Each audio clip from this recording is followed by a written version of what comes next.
You hear me now? Okay, perfect. Okay.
Folks, Black Star Network is here. Hold no punches. I'm real revolutionary right now. Pow. Support this man, Black Media. He makes sure that our stories are told.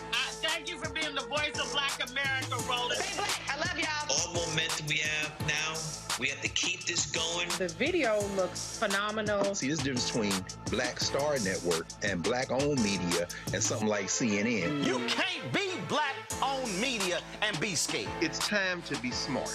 Bring your eyeballs home. You dig?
Folks, today is February 17th, 2026, coming up on Roland Martin Unfiltered, streaming live on the Black Star Network. We're going to pay homage to one of the most consequential figures in American history, Reverend Jesse Jackson Sr. He passed away this morning at the age of 84. We'll talk about his impact, civil rights, human rights, economic rights, on politics, covering all sort of areas. We've got a number of people, more than 20 guests lined that will talk about his life and legacy. We're also going to be opening the phone lines for you to be able to share your thoughts as well.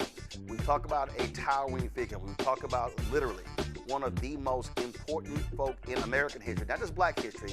That is Reverend Jesse Jackson Sr. And that's our focus. It is time for us to bring the funk. Roland Martin Unfiltered on the Black Star Network. Let's go.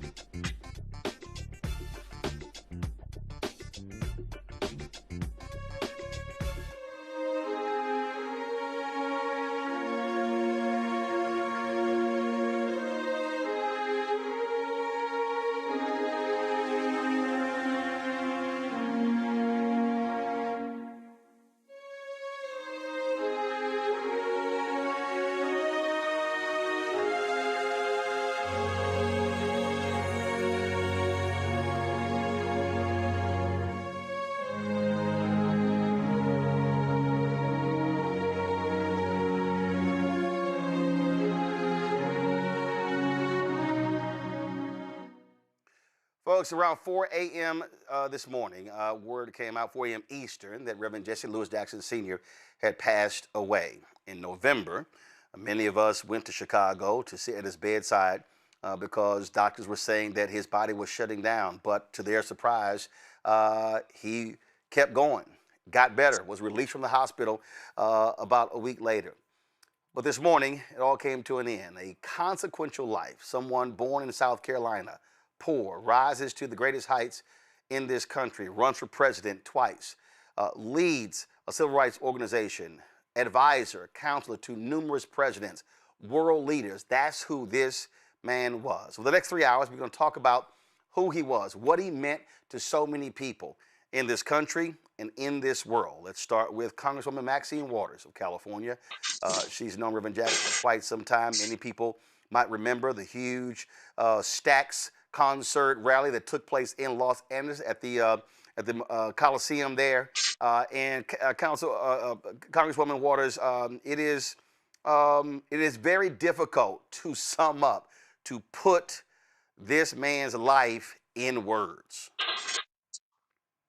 It is very difficult, and despite the fact that we knew he was getting weaker, and we knew that perhaps the time was near, to have it announced today still is extraordinarily painful.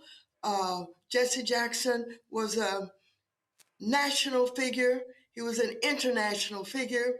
And, you know, without a lot of people understanding it, we counted on him to keep the civil rights movement going and to protect the civil rights movement and all of the gains that had been made. And of course, he gave his life to all of this. He was articulate, he was brilliant, he was truly a leader that changed not only the Democratic Party, he changed America. He dared to run to be the president of the United States of America. And he was no joke. He did well in the primaries. I looked up some of the information today.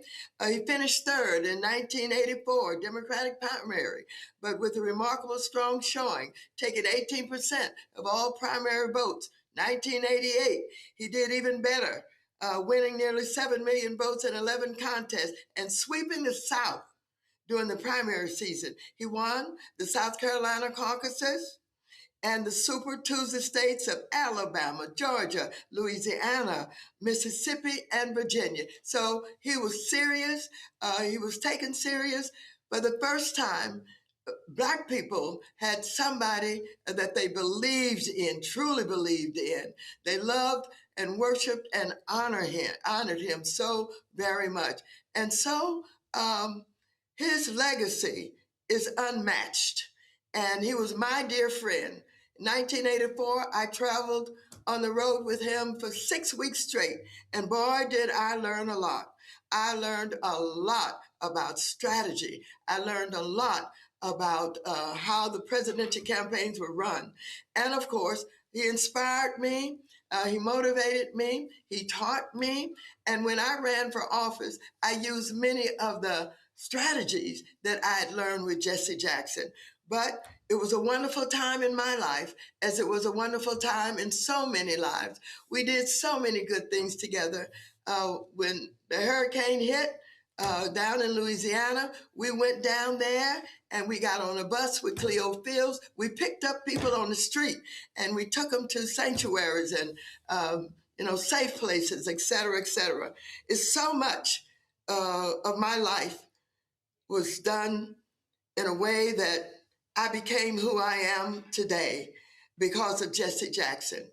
I loved him, I cherished him, and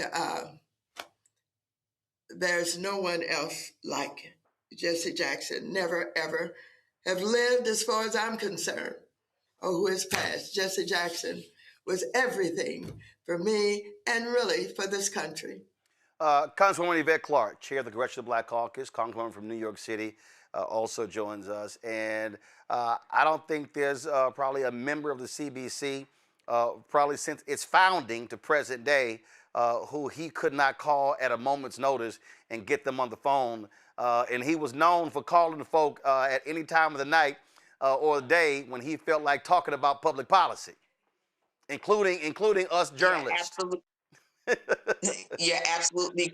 You're absolutely correct about that, Roland. I feel where my sister, Representative Maxine Waters, is coming from. I've witnessed them together, and I know that there was a strong bond there. I'm expressing my condolences on behalf of the people of the 9th District of New York, members of the Congressional Black Caucus, and the Clarke family, quite frankly, because Reverend Jackson and my mom were very close. I was able to sort of tag along, and I received the benefit of their relationship as a member of Congress.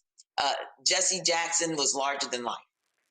For over close to 8 decades, he dedicated his life to his people, to public service, to this nation. And Representative Maxine Waters was correct. He is one of a kind. He is an icon. I think that we all owe him a debt of gratitude, every single American, for his sacrifice and that of his family. I really want to extend my condolences of serving with Jonathan, now a prominent member of the Congressional Black Caucus, have served previously with Jesse Jackson Jr., who was also a member of the Congressional Black Caucus, and Santia, his sister. The whole family has touched my life personally, and I have been there for Reverend as he went about serving so many people across this country. It's quite remarkable life that he has led, and I've been a beneficiary of all of his work, going back to the civil rights movement to the present day. Congresswoman Waters, I think one of the things that bothered me is that we might be at events, we might be somewhere. Ben Crump is coming up soon, and I remember there was an awards event that was in Los Angeles, and Reverend Jackson was in the audience. And it was mentioned that he was here. He was there, and people applauded. And when I went up to get my award, I actually was pissed off. And this has happened a number of times because I did not like how he was received. And I think part of that is because Reverend was so ubiquitous in the lives of black people, and he was always somewhere that I think a lot of times we just took for granted when he was in our presence. And I said then, and I always said it, I said, no, we are going to properly clap, salute, stand up, and give him his flowers. I said, because he's earned that, but that goes to show you that he was just always somewhere. He could be talking to a mother in Alabama who had an issue, and you turn on the evening news, and he's sitting with the Pope at the Vatican. And so to be able to go literally anywhere, I said it that Reverend Jackson could show up to the Super Bowl, no credentials, and you look up and he on the field. I don't think people really understand when this, and you saw it up close, when this man went places, how he was received by the people. Well, I had an instance, somewhat what you described with a particular event, and I won't say where it was now because I don't want to embarrass the people, but I was a little bit pissed off and upset that he was not received in the way that he should have been received, announced in the way that he should have been announced.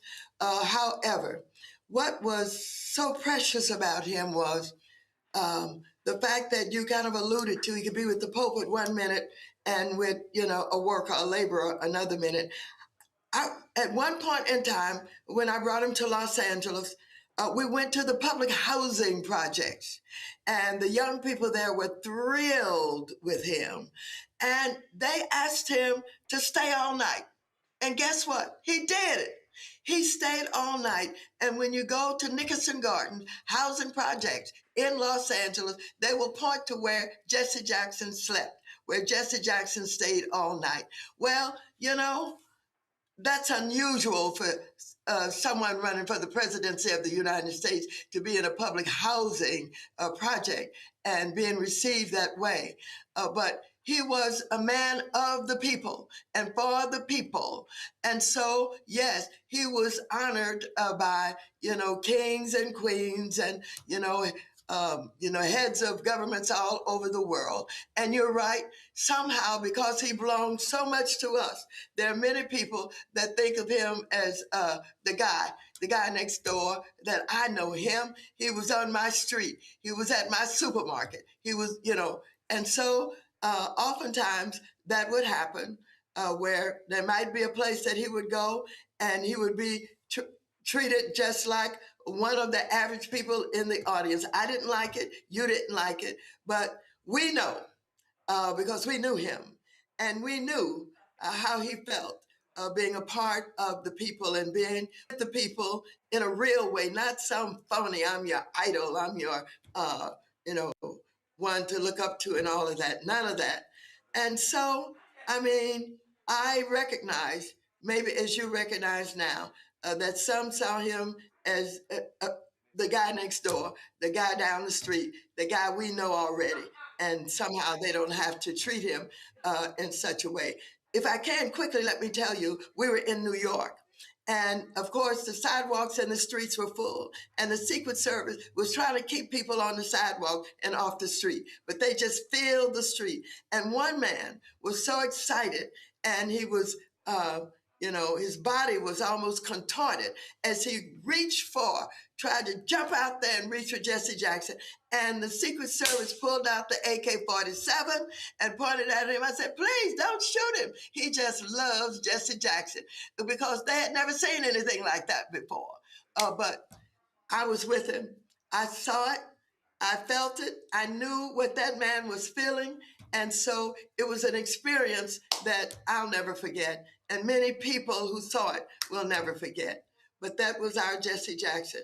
And he, again, was not only national, but international. And I'm sure today there may be some talk about him going to Syria to rescue, I believe it's one of our soldiers that he was on. Who was that, Roland? Yeah, that was 1985. Lieutenant Goodman. Yeah. Lieutenant Goodman. Yeah, it was Lieutenant Goodman, 1985. He brought a black delegation with him there, and got it done. And President Reagan had to receive him at the White House with Lieutenant Goodman and give Reverend Jackson his credit. And of course, he brought back folk from Cuba and from other countries as well. Congresswoman Clark, my last one for you. You and Congresswoman Waters saw this up close. People really do not understand the sheer brilliance of this man. The ability to be able to recite facts and figures, the ability to connect public policy and the dots, who can take it from 30, 40 years ago to present day, understanding the voting rolls in this state, in that state, and others. And that's something else that I think people have to understand. Reverend Jackson wasn't just an orator, wasn't just a preacher, wasn't just a civil rights activist. He was one of the most brilliant political tacticians that we've ever seen. Right. That's right.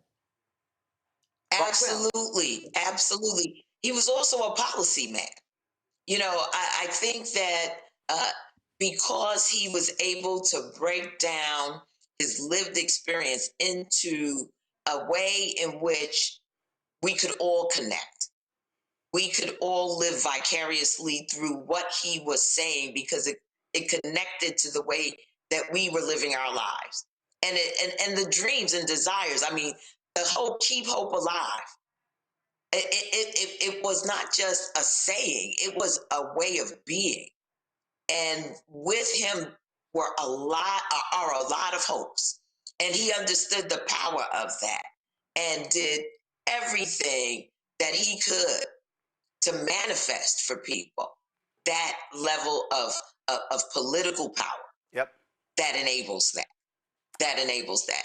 And we're all just, I'm celebrating Reverend's life today. That's right. He lived to be 85 years old. And for all of my lifetime, this man had dedicated his life, literally, working up until the last minute. I know that he was telling his staff things that he wanted to see done, and so I just I celebrate his life. I mourn with the family, because I know what it is to take all of this in. I mean, my phone hasn't stopped ringing. The text messages and the chats haven't stopped. So I know they must be receiving a lot of incoming as well. And it's heavy. It's heavy for all of us. But I've chosen to be in a space where I can just say how grateful I am that he lived and that he did such extraordinary things with his life that impacted globally, as Representative Maxine Waters has said, globally. Congresswoman Yvette Clark, Congresswoman Maxine Waters, we appreciate y'all joining us for this celebration of the life and legacy of Reverend Jesse Jackson Sr. Thank you so much for having us, Roland, and thank you so much for putting together this opportunity for us to have this discussion. And at some point in time, I'll be happy to talk with you about his economic intelligence. He started to work with the big businesses in this country long before diversity, equity, and inclusion to force them into doing contracts and hiring. And we need to have people know about what he did with that. Not just that, also what happened in Silicon Valley. So we're going to be, trust me, we're going to be doing daily tributes leading up to his homegoing service. And so we'll be definitely talking about that stuff as well. Well, thank you so very much. I'm so pleased you're able to do this. This is like no other station, no other TV station, no other anything can do what you're doing. And you do it because you know what the Black people and people who don't get the benefit of the real thing on some of the major medias, that you can do it for us. And I appreciate it so much. I appreciate it. Thank you so very much. Thanks a lot. Folks, that's Congresswoman Yvette Clarke. All I can say is ditto. I appreciate it. Thank you for having me. Thank you very much. Folk, let's turn to somebody who knew him well, civil rights attorney Ben Crump. Not only were they fighters in the area of civil rights, they also both, your camera's fine, Ben. Tell them you're fine. You're fine. Tell them you're fine. There we go. Yes, sir. They all, both of them are also members of that youth group, Omega Psi Phi. It's all y'all got it's all good. So let me know when y'all have it. So Ben, every time Reverend and I would get together, he would always throw up the hooks. I would always throw the alpha sign. Y'all should have there's a lot of photos. Y'all let me know when y'all have it. We always joked about it. And the Omegas put out a video. We're gonna play it. We're gonna play it on the show as well. But just share your thoughts and reflections on the loss of this Titan. It's what you said. He's a Titan. I hear you just fine. How are you? For most of my life and many people who are in that 50-something age range, he was always the standard bearer for civil rights in the United States of America. And on so many of the cases, he was always present. And that was what was incredible for me as a young civil rights lawyer, to see that this man who had climbed the highest heights would come and show up for the least of thee, Roland. And I never forget some of the lessons he taught me. I remember we working on a hard case, and Reverend Jackson said, you know, Attorney Crump, he said, I want you to remember, you don't drown because the water is deep. You drown because you stop kicking. He said, Ben, don't ever stop kicking, whatever you do. And I never forgot that. Even when we're in tough situations now, I think about we just got to keep kicking.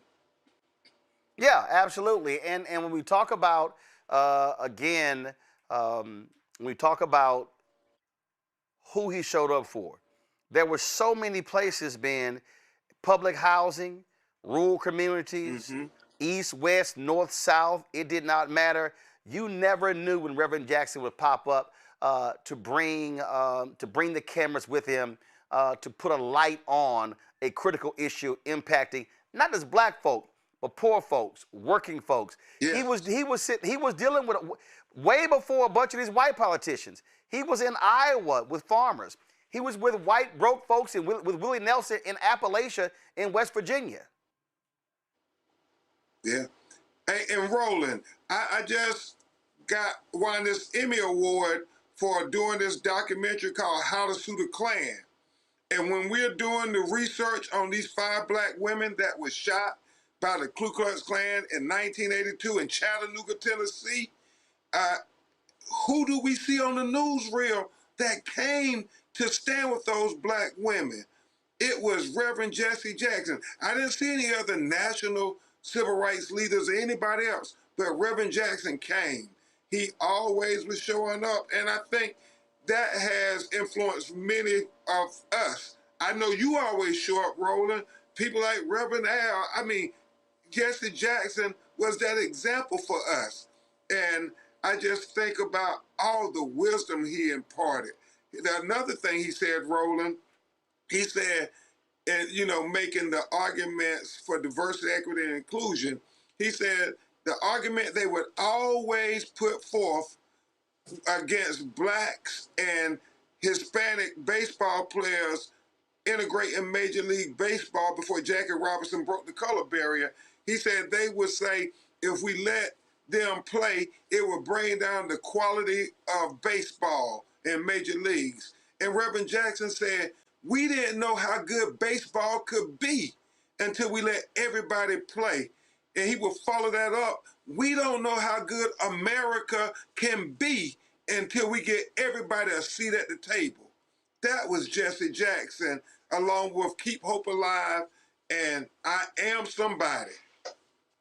Absolutely. So he inspired so many, and I can tell you, Ben, there were numerous people, lawyers, activists, folk who called upon Reverend. His phone was always ringing. Can you come here? Can you come there? He spent a lot of time away from his family, but this is who he was. I mean, this was the life he committed himself. And in fact, anybody who reads Barbara Reynolds' book on him and other books, I mean, he often, just like Dr. King, checked himself into hospitals because he worked himself to exhaustion. And here he was in the hospital, exhausted, still working. And that's just simply who he was at all times. Yeah, and Roland, I'll say this before they pull me away. Sonia Massey case, the case we were working on just months ago, where the sister was shot in her face after she said, I rebuke you in the name of Jesus, and the police shot her. Rev was in a wheelchair, and he was just whispering, but he was at that church in Chicago saying, we got to get justice. We got to get justice. Well, that is my last thing I heard from him. The Ahmaud Arbery trial, that was a march. And you were there. Barbara Arwine was there. We're going to take her in a second. And we got the video. Reverend, they wanted him to stay in the car. Reverend insisted on getting out. It was difficult for him to walk. This is the video right here. We were live streaming this march. It was difficult for him to walk, but he refused to sit in the SUV and roll the window down and wave. No, he said, I have to march. Battling Parkinson's. It was very hard. Sometimes he would stumble, but he made it clear that he was there standing on behalf and with the Ahmaud Arbery family. Yep. And I choose to remember those good things, Roland. And I'll say this, my alpha brother. He wasn't just the epitome of an Omega man. He was a giant of a man in any circle that he was in. Absolutely. Ben Crump, civil rights attorney, we appreciate you joining us for this tribute to Reverend Jesse Jackson Sr. I love you, Roland. Love you, brother. And this is a photo here. This is from Indianapolis NBA All-Star Game weekend. Reverend and I, we were at the game, and I saw him there, and so I went by and went down, took a photo with him. This was actually at the HBCU game that took place there, and so we saw each other, we always have fun joking about our frats, but absolutely were one when it came to the brotherhood of blackness and humanity as well. So lots we're going to be talking about, folks we'll be hearing from as well. And we're going to do this here, guys. Cue up one of the speeches we have. I sent y'all some. Let me know which one we have. Listen, the oratorical skills of Reverend Jesse Jackson were unbelievable. Whenever folks, and we're going to play it later, the DNC speech, but no, I don't want to play that. I don't want to play that one yet. So pull up another speech. When people talk about greatest speeches in convention history, they might mention Mario Cuomo in 1984. They might mention Senator Barack Obama in 2004, Barbara Jordan's speech, Ann Richards' speech, on and on. I can tell you flat out that I don't think anybody comes close to what took place in 1984, 1988. And so we're going to play some of that. But this was an event took place in Atlanta, Global Hope Forum. I got a chance, along with John Hope Bryant, to moderate a conversation between two titans, former Ambassador Andrew Young and Reverend Jackson. Here's some of that conversation. Reverend Jackson, on that point, a lot of folks they have heard of breadbasket, and then they'll say, oh man, I get the boycott thing, but the kind of pressure you were applying to companies really created a number of black millionaires who were shut out of those stores after the Fair Housing Act, Civil Rights Act, Voting Rights Act. Talk about how critical that was to developing a black economic base in Chicago and across the country. It seems that, first of all, thank you very much. It seems one thing we have to deal with is some policy behavior and some private behavior. That is to say that if you spend more than you have and vote less than you have, that's the formula for suicide. If you spend more than you have and vote less than you have, that's the formula. You must spend less than you make and vote all you can. You got to reverse our psychology. That's one piece of it. The second piece of it is... Y'all can clap on that. Go ahead. The second piece of it seems to me is that we got to look at today, 50 years after Dr. King's assassination, 54% of all the African Americans make less than $15 an hour. Half of them make less than $12 an hour, and half of them less than $9 an hour. That's working poor people. And then the other group is in what they call credit card debt. Yeah. How does one leverage that money in ways that you begin to get returns on your investment?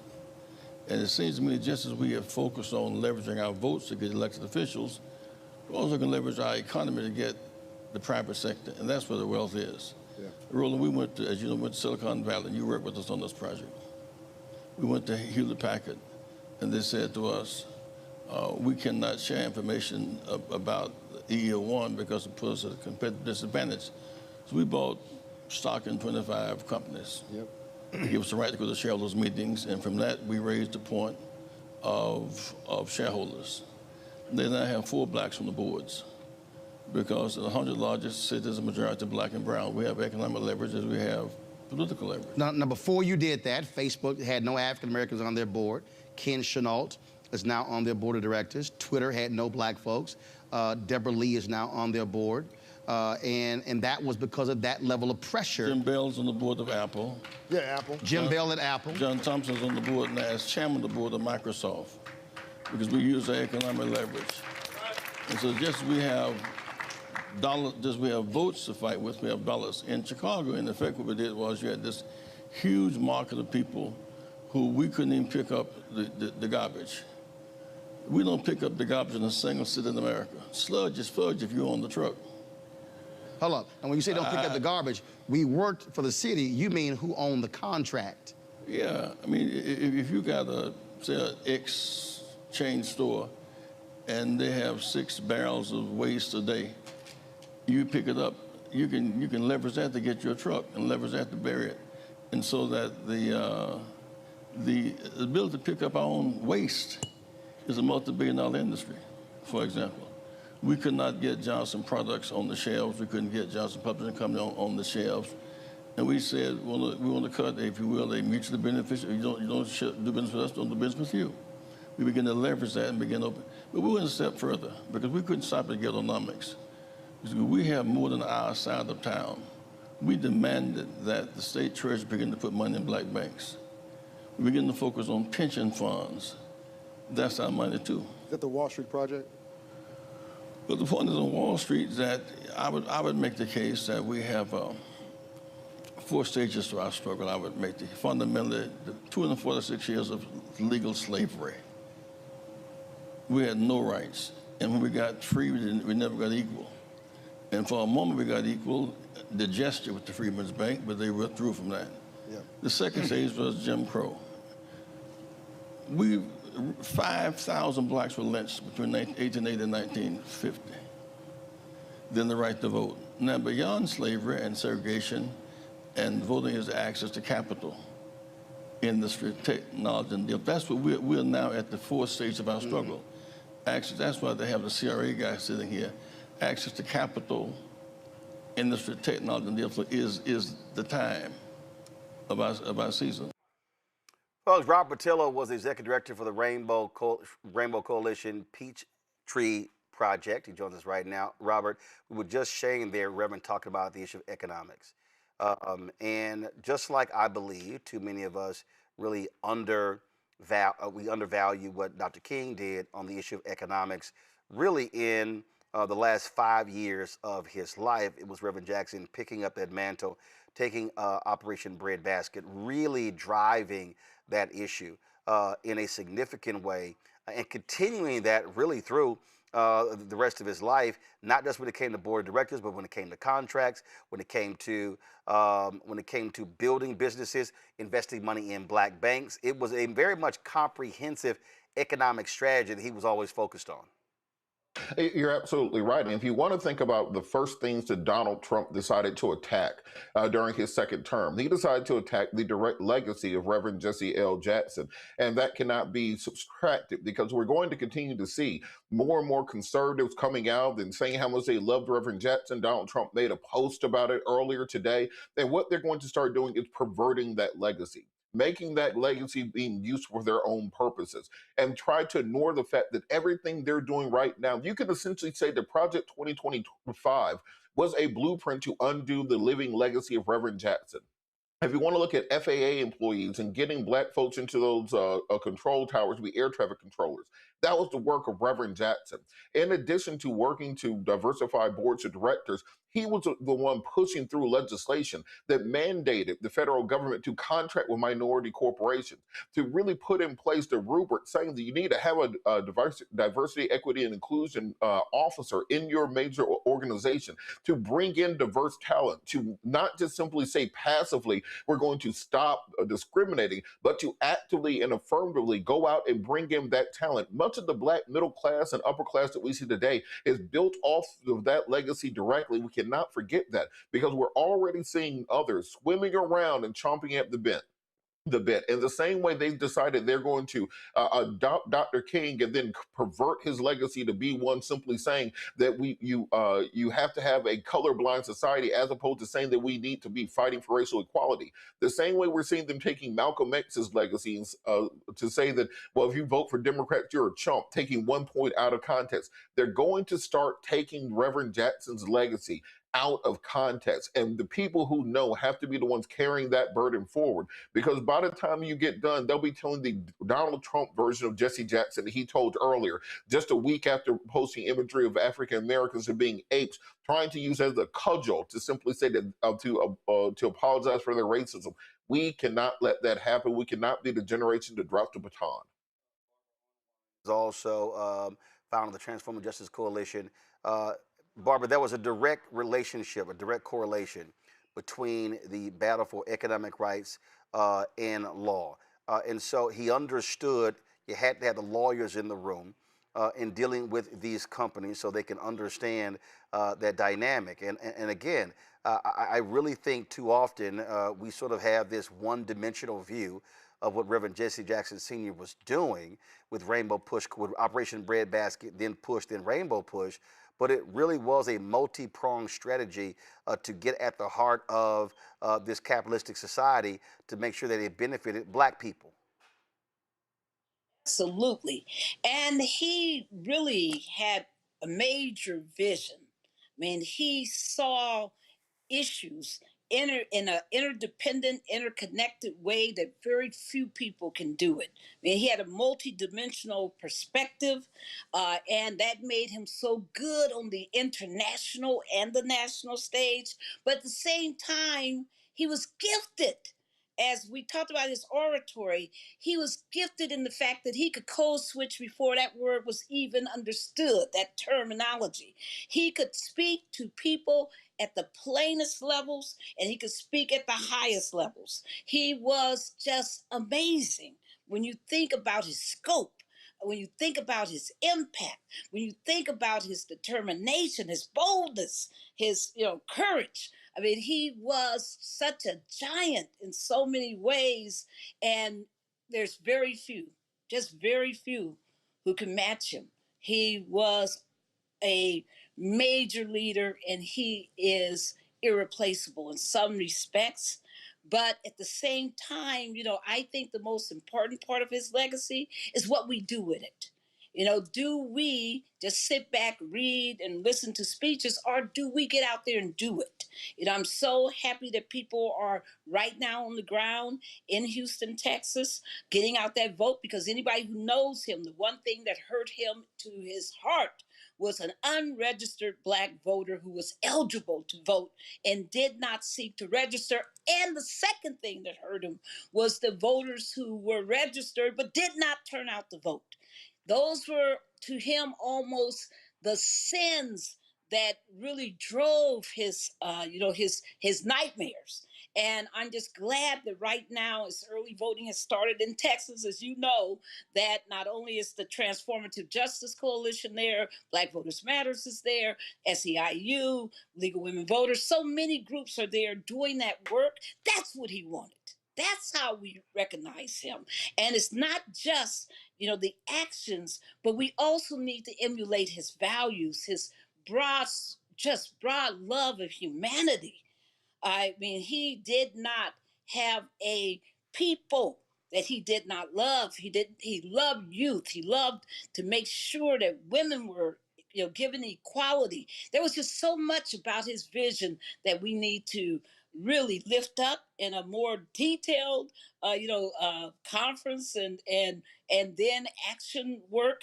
I just think he's amazing, and I'm so grateful to God that I lived in a time when he walked, when he lived, when he breathed, when he would love on me and all of you who are listening. That's who he was. Robert, Maynard Jackson's grandfather taught him the 3 B's: the ballot, the book, and the buck. And anyone who actually followed Reverend Jackson's life and career, he also emphasized those 3 things, and especially when it came to the ballot and the buck, understanding that when you talk about economics, that was a political component to it. We saw that lived out through Hatcher, through Stokes, through Coleman Young, through Maynard Jackson, through Andrew Young, through a litany of Atlanta mayors, through Marion Barry, so many others. And so that was also, so when Barbara talks about the power of the vote, he understood that when Black folks did not register and did not vote, we were leaving out our economic power, but also our power to impact public policy. When Ferguson went down, he was on the corner talking to a group of young men who were pissed off and angry and ready to go crazy with what happened to Michael Brown. And he asked them, do y'all want to see the cop that killed Michael Brown? Do you want to see him charged? Do you want to see him go to jail? They said, yes. He said, are you registered? They said, no. He said, you do know that you can't even be on the jury because you're not a registered voter. So here they were wanting to seek justice, but because they weren't even registered to vote, they could have no part in that justice. And he was reminding them why registering to vote is important. I think that's a crucial point, because the way that Reverend Jackson saw voting, he saw the vote almost as a currency. And this is why in the 84 and the 88 campaign, he realized that he had to bring his own voters. He essentially created the modern get out the vote methodology. When he would go to a town and he would go to the church, he would go to the school, he would go to the community center, he would register those voters. And then when he's able to go to the DNC with 2 million of his own voters, well, guess what? Now you got to listen to me. Now it's not just have a seat at the table. Now I have a voice at the table. Now I'm going to be served as a diner at that table because I'm bringing my own currency with me, which are my voters. And if you look at even what the national parties are doing right now, what Talking Points USA and Elon Musk did last in 2024 to get out the vote for Trump is literally following the same playbook the Reverend Jackson put in place nearly 40 years ago when it comes to going in, finding the grassroots, and getting those people motivated. The reason those corporations had to listen to Reverend Jackson wasn't just that he had bought shares in those corporations. It was because they understood that he had the power to motivate those millions of people who had registered to vote up or down on their political interests. So when we talk about the right to vote, in almost every swing state in this country, the 7 swing states that Trump won, if you had 10,000 more African Americans registered to vote, the entire election would have changed. If you could have changed the entire outlook of American and world history just by registering more people who believe in your side of the aisle to get out there and vote and be motivated. So when we're going into this political situation we are right now, Look, right now, the SAVE Act is matriculating its way through Congress, which will be a national voter ID program. It would be the most far-reaching voter suppression law put in place in American history. It would strip local jurisdictions the ability to determine how they count and cast votes, and is antithetical to our constitutional system and should be struck down by the courts. That is working its way through Congress right now.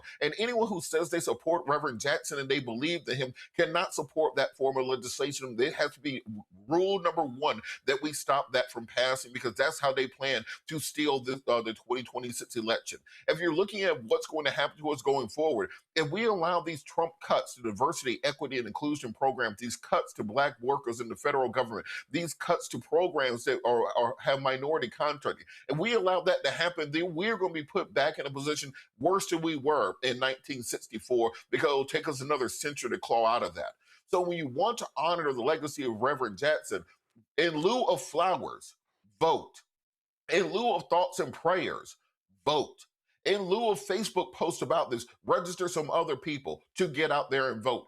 We have to vote like our lives depend on it, because our ancestors went to the grave fighting for us to have the rights and the opportunities we have today, and I refuse to be the generation that lets that fall to the wayside. Rob Patillo, Barbara Onwine. And Barbara, I do want to give you, I mentioned Ahmaud Arbery when we were out there. Again, when folks were marching, this was before it went to the jury for them to decide. Reverend Jackson wanted to be out there, and he was out there, and he was adamant about marching. This right here, we were live streaming this march, and that's him right there. Barbara? Yes. Can you hear me? Yeah, go ahead. Okay, I want people to understand that he came several times to Brunswick to be there to advocate for justice for Ahmaud Arbery, 100% justice. And one thing that people don't understand is that he came especially when the white lawyer representing the defendant said that they didn't want any of these Black pastors like Reverend Jackson coming to his church, coming to the courthouse, and that they didn't want him coming in there and disrupting the process. Reverend Jackson, because he was bold, because he was courageous, he didn't say, okay, I guess I'm going to have to stay back because these Ku Klux Klan type people don't want me there. He said, I'm coming. He said, not only am I coming, I'm bringing other pastors with me. He is just that bold. I mean, that's what was unique about him. There's been excellent orators in our history. There's been amazing intellectuals in our history. There's been amazing activists, but he had a boldness of vision, bad enough to say, I will go across the seas and bring home hostages, and despite these threats that I'm going to somehow be persecuted for engaging in foreign policy, well, I'm going to do it anyway. And he did it. And what did they do? They had to say, you can't argue with success. I mean, this is the man that I want people to take in their hearts, to understand that he had that kind of love, that he would fight for people, and that he would go into the most unknown hamlets, little towns, little communities, and fight like he was on national television. I love that about him. I will, and I had to, just go back to one thing, that I said about him earlier today, is he was very lawyerly. I mean, he knew more about the law than most lawyers knew.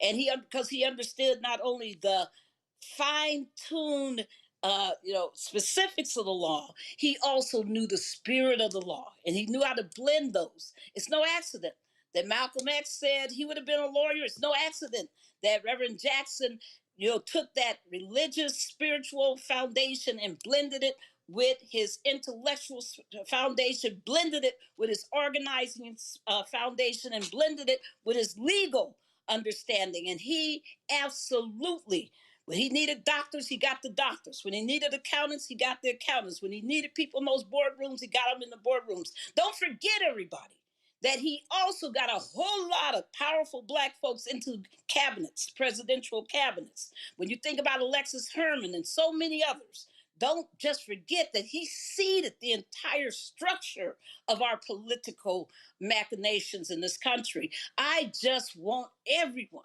to understand that we had the blessing of a real soldier, a real leader in our midst in our times. Indeed, indeed. Barbara Arnwine, Robert Patillo, we certainly appreciate it. Thanks a lot. Folks, in studio with me right now, to my left, Rebecca Carruthers, President, CEO of Fair Elections Center. We have, of course, Michael Brown, former chair at DNC Finance Committee, Dr. Avis Jones-DeWeaver, author, co-founder, editor-in-chief, Max Black's Media, Dr. Julian Mavo, President Emerita, Bennett College, also President Push Excel Board, Melanie Campbell, President, CEO, National Coalition on Black Civic Participation. We also have seated next to her, Kelly Bethea, communications strategist, Dr. Greg Carr, Department of Afro-American Studies, Howard University, Mustafa Santiago Ali, former senior advisor for environmental justice at the EPA, Randy Bryant, entrepreneur, author, speaker. We also have Lauren Victoria Burke, owner, Black Virginia News. Michael, I want to start with you. What Barbara was just talking about, that political infrastructure. What a lot of folk really don't understand is that that 1988 run, when folks saw what Reverend Jackson won in '84, then what he won in '88, coming in second in 1988, a lot of folks felt that he did not get proper due. What happens, Dukakis becomes a nominee, the deal is brokered, your dad becomes chair of the Democratic National Committee, Ron Brown, Dr. Ron Walters, Reverend Jackson, they literally changed the rules of the party. When it came to superdelegates, when it came to winner take all, to proportional. And I remind people, the numbers are the numbers. If the old rules were in place 20 years later, there is no President Barack Obama. If you look at the 2008 race, Hillary Clinton won the big states. She won California. She won Texas. She won Pennsylvania. She won Ohio. And that old system, had it been in place, she walks away with the nomination. She locks up superdelegates. She's a nominee. And that a lot of folk, a lot of these national media people want to act like that never existed. But that was cataclysmic, changing the rules. And then what then happens with Reverend Jackson, your father, and others, they then also created what Barbara talked about, that black infrastructure in the Democratic National Committee that impacted DNC, DSCC, DCCC. Richard Shelby is not the senator from Alabama. Not Reverend Jackson putting those folks on the rolls. That is undeniable. Absolutely undeniable. Your history lesson was absolutely correct. And there were some in the weeds parts of that too. So in the, I guess, did you call it the old days, or I forgot what you called it. We just say back in the day. Okay, back in the day. They, the chair of the party would turn what was called turn over the keys right after the primaries. Whoever the Democratic nominee was would literally turn over the keys to whoever the Democratic nominee. So you take over the whole DNC apparatus, the money, the volunteers, the lists, you name it. And back then, the DNC apparatus or the RNC was totally different today. Today is super PAC driven. Back then, the party literally ran the whole process. Correct. So what my father frankly did, he said, I'm changing the timing of when the chair it ends his chairmanship or her chairmanship. So Reverend Jackson and obviously a host of others that had my dad's back let the chairman change the dates of when the chairmanship had to end until after the inaugural, because otherwise the chair and the DNC lose all power after the primary. Everything goes to the candidate. Everything goes. That's why they call it turn over the keys. Everything's done. DNC's finished. You know, obviously they play a role, but they don't have really any control. Hence, when that deal was cut between Dukakis and Reverend Jackson, I was working as an advanced person for Dukakis and got loaned to Reverend Jackson's campaign. And the issue wasn't necessarily what Reverend Jackson got. My father brokered to make sure Reverend Jackson had a plane, because he wanted to travel and be part of it, because you don't want Reverend Jackson on the sidelines. You wanted him involved. Mm-hmm. So had a plane. Dukakis made sure that he had a plane, which was obviously part of that deal. But if you control the keys through the inaugural, you get a say in what happens on the cabinet, on the policy, because you're still controlling the bank accounts and the lists and the volunteers in the states. And so, but once you turn the keys over, you don't have it. And so Reverend Jackson, I forget which guest or mentioned that he was coming to the table with his own currency. So he's at the table saying, I got all this. Right. And if you all want a part of that, I need a say in it. And people have no idea. They have no idea, Julian, what the hell was going on. When Reverend went to that convention in Atlanta in '88, it was like he was a damn nominee. He had a bus. Reverend had a bus tour. That's right. He came in second, but he had a bus tour. He comes into Atlanta, into black ass Atlanta, like he the king. You talk about T.I. saying he the king, king of the South. Reverend rose up in Atlanta like it's a coronation. And to Michael's point, what he said to the whole party, I got all these black votes, and I got all these progressive white votes. What we gonna do? And that was a real hardcore negotiation. And there were a lot of white folks in the party who were not happy that they had to kowtow to his demands, but he had the power and the leverage and the influence, and he maximized it. Absolutely. I mean, the '88 convention, I was at '84 as a delegate, in '88 as an alternate delegate, but also as a Jackson surrogate, which was kind of funny because he would send me someplace, they were looking for him, and they got me.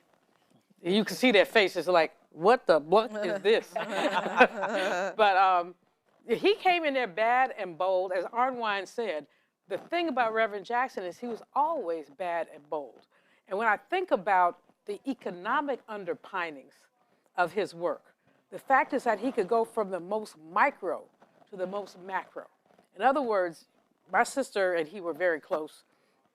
Bad joke, I won't tell it. Well, I might. When I went to see him in December, I said, the Malvo family sends regards. I said, James, Marianne, Mariette, Antoinette. He starts grinning when I say Antoinette. So, you know, I'm ticked. Because he used to get on my nerves by either calling me Suzanne, after my CNN cousin, or saying, oh, I love Antoinette. She's the nice Malvo. I'd be like, and I'm the one here working. But anyway, he laughed with, you know, and he hit me when I rolled my eyes. I said, Reverend, and he was not well, but he hit me really hard with his good hand. Really hurt my feelings, but it really didn't hurt my feelings. I love Reverend Jackson so much. But when we look at, Antoinette assigned me when she was at Black MBA to follow him for a day and do a story on him for their magazine. He did everything from international affairs to children with eyeglasses in the same day. And I'm sitting there saying, how do I encapsulate that into an article? Mm-hmm. And the answer is he cared about people. He cared about economic justice, whether it was a child who didn't have eyeglasses to what was happening, you know, across the globe. I mean, he just cared. And one of the best things, you know, Roland, you mentioned that I am president of actually Push Excel, which is the educational arm for Rainbow. We have oratorical contests. Mm-hmm. And little children, they don't get to do their own speeches. They have to memorize somebody else's. Mm-hmm. Well, you want to see Reverend Jackson grin. Watch one of the children do one of his speeches. Yeah. And he'd just be sitting there beaming when the youngin' would do one of his speeches. He loved children. I mean, he loved them so much. He would bump us off the program to get a kid the opportunity to speak because he just really believed in that. And it connected him to his own past of having to go to the library in South Carolina, mm-hmm. and they wouldn't let him have a book. And he didn't say, oh, woe is me. He started a movement. He was 15, 16, 17. So his roots are deep and strong, but the economic piece, of course, for me is the part that I glom into the most. Melody, when you look at, there are a bunch of people who have been involved in politics in the last 40 years who have no idea that they all came through Reverend Jackson. Right. And I remember 2008, the night of the South Carolina primary. We're on CNN, and Obama wins South Carolina.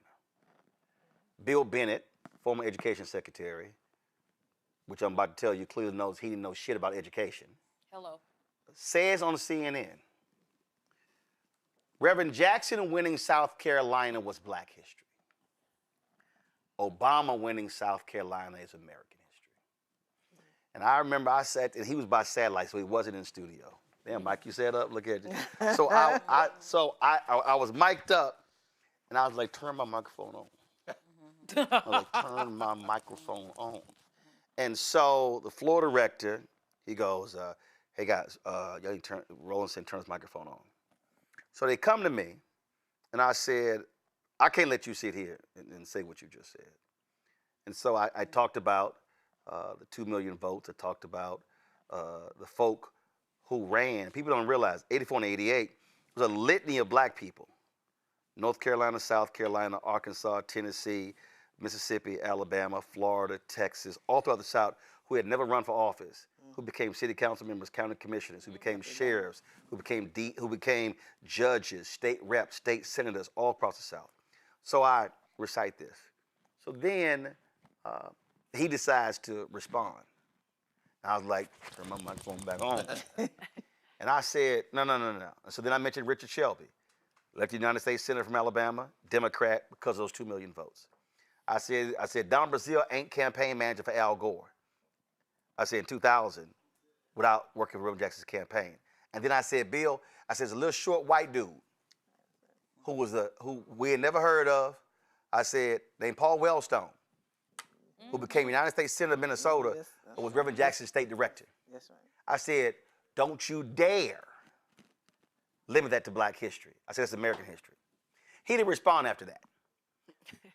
But that was the thing that people just they kept misunderstanding, and the work that he did with those broke white folks with Willie Nelson in West Virginia, and the farmers in Iowa. And so the platform, not only the people come through that system, but the issues that he laid out in 84, 88 really becomes the dominant theme of the Democratic Party 20 years later. He was 20, 25 years ahead of his time. He was discussing stuff none of them were talking about in 84 and 88. Well, I was a student when he ran the first time, and I was, in Atlanta when he won in 88. And I was also there in 92, and Bill Clinton benefited in 92. And Georgia went blue in 92 because of the work of Reverend Jackson. And so when when you said that, I jumped up because like, oh no, understand this. The politics, not just for black folks, but the politics for the Democrats, the path he took. And for a lot of us, being a student, doing voter registration, seeing how he was able to organize and mobilize. He mobilized us. Abel Mabel Thomas, right? You remember Abel Mabel? Yes. We were all in school together. She was at Georgia State, I believe, at that time. Folks like that, they became elected officials because they worked on Reverend Jackson's campaign. So to be able to hear that, it's like, no, he spoke for black folks, but he spoke for all those the least and the lost and the left out. And what I remember when I heard that at 5 o'clock this morning, you think you're gonna be ready for it, but then you're not ready for it, right? Because his touch was so deep, right, and so long lasting. Here we are, 40 plus years later, and I know that part of I was going to school for business administration, was gonna make me some money, and I ran into people like Reverend Jackson and those who in the James Oranges of the world, and the Joseph Lowrys and the Evelyn Lowrys and all of those whose lives that touched me. And so when I have the opportunity to be here today to lift him up, what we also have to do is, and like I think Barbara said it, we have to keep that legacy going by doing the work. And so he did his part. It's up for us to do our part and make sure that all the work that he did and others did is not in vain. And so, thank you for the opportunity to be a part of this moment. I know it's not my turn, but I just want to say one thing quickly. I'm looking back at 84 and 88 and the young brothers who were in the room who were supporting Rev. And now many of them are state legislators. I'm looking at like a Rodney Ellis. I'm looking at Cleo Fields. Cleo Fields now in Congress, Rodney Ellis, County Commissioner in Harris County in Houston. And I'm just looking at them because I remember sitting in a room with them, and just they were growing and learning, and that's what Reverend did. He gave people. When you say keep hope alive, the hope was really about us being able to believe in the transformative nature of our participation. And what was exciting is when you go to the high schools, right, and how those kids just swarmed. Well, in fact, just swarmed in fact, right? Oprah posted something on Instagram. It said, Reverend, I am somebody. She said that Reverend spoke at her high school, and there was something he said. She said she eventually turned that into a poster and put that on her wall, and that's what drove her through high school and college, and she credited him for that. Greg, I'm reading Howard Bryan's book on Paul Robeson and Jackie Robinson, and J. Edgar Hoover called Paul Robeson the most dangerous man in America, the most dangerous black man in America. 2 decades later, he calls Dr. King the most dangerous black man in America. I dare say after 1984, in the Democratic Party, Reverend Jackson was the most dangerous black man in America. As they were finishing his speech in '84, as they were finishing the speech, white Democratic forces were meeting, and that meeting led to the DLC.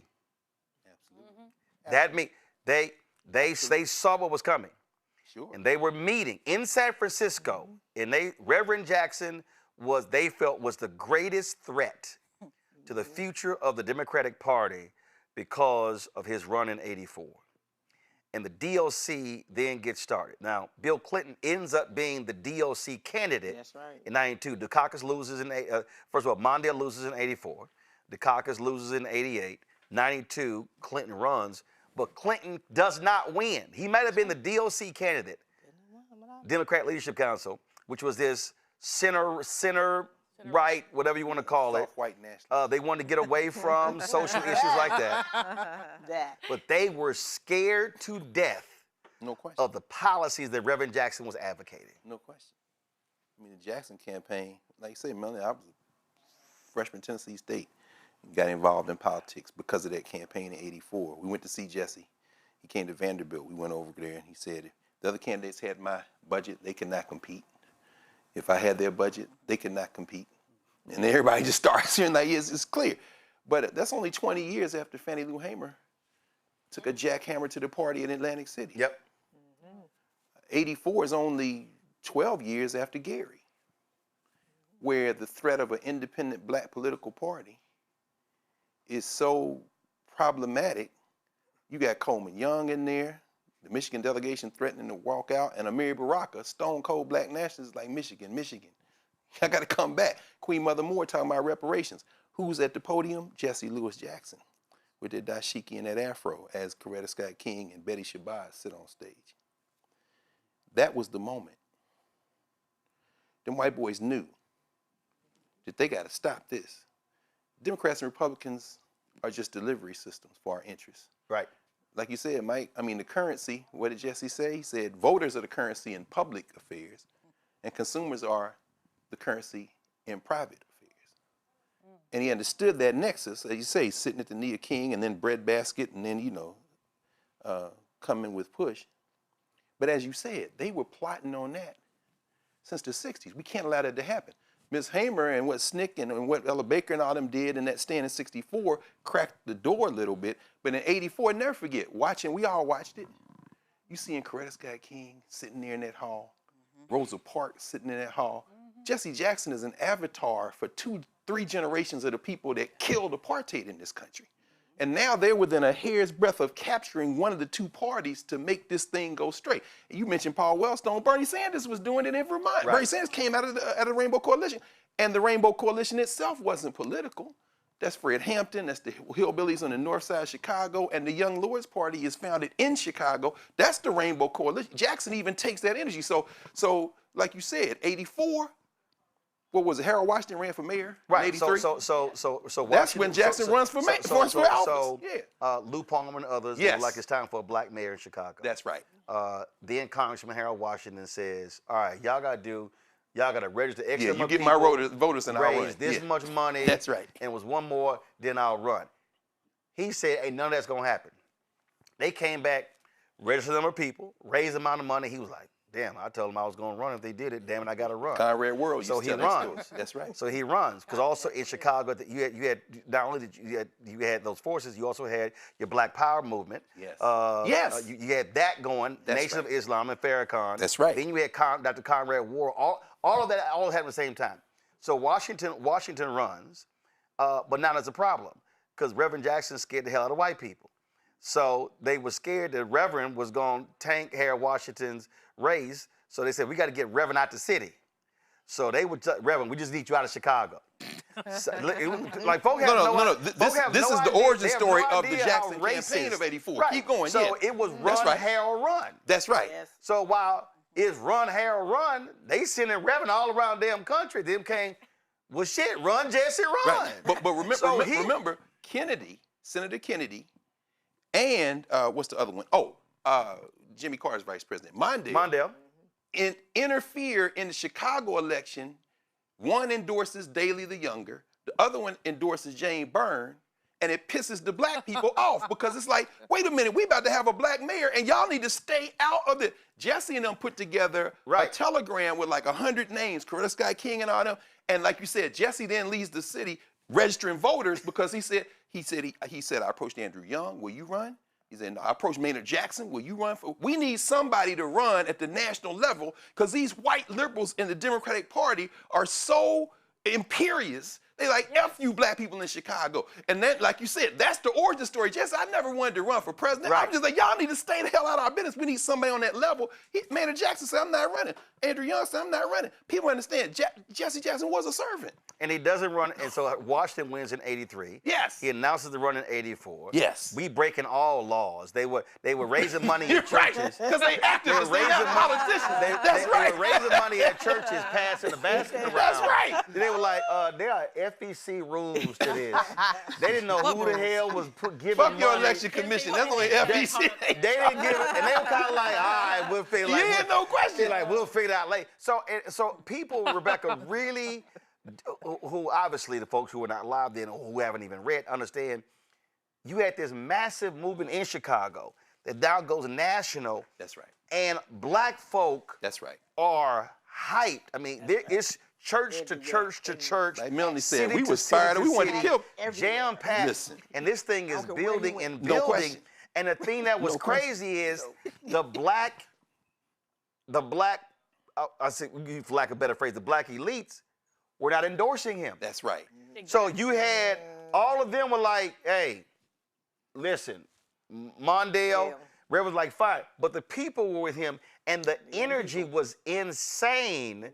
But most importantly, it was the agenda that he was speaking to. Nobody else is talking about apartheid. But Ron, before nobody else is talking about healthcare. Let me just make this point because you mentioned the DLC. 84 caught him sleeping.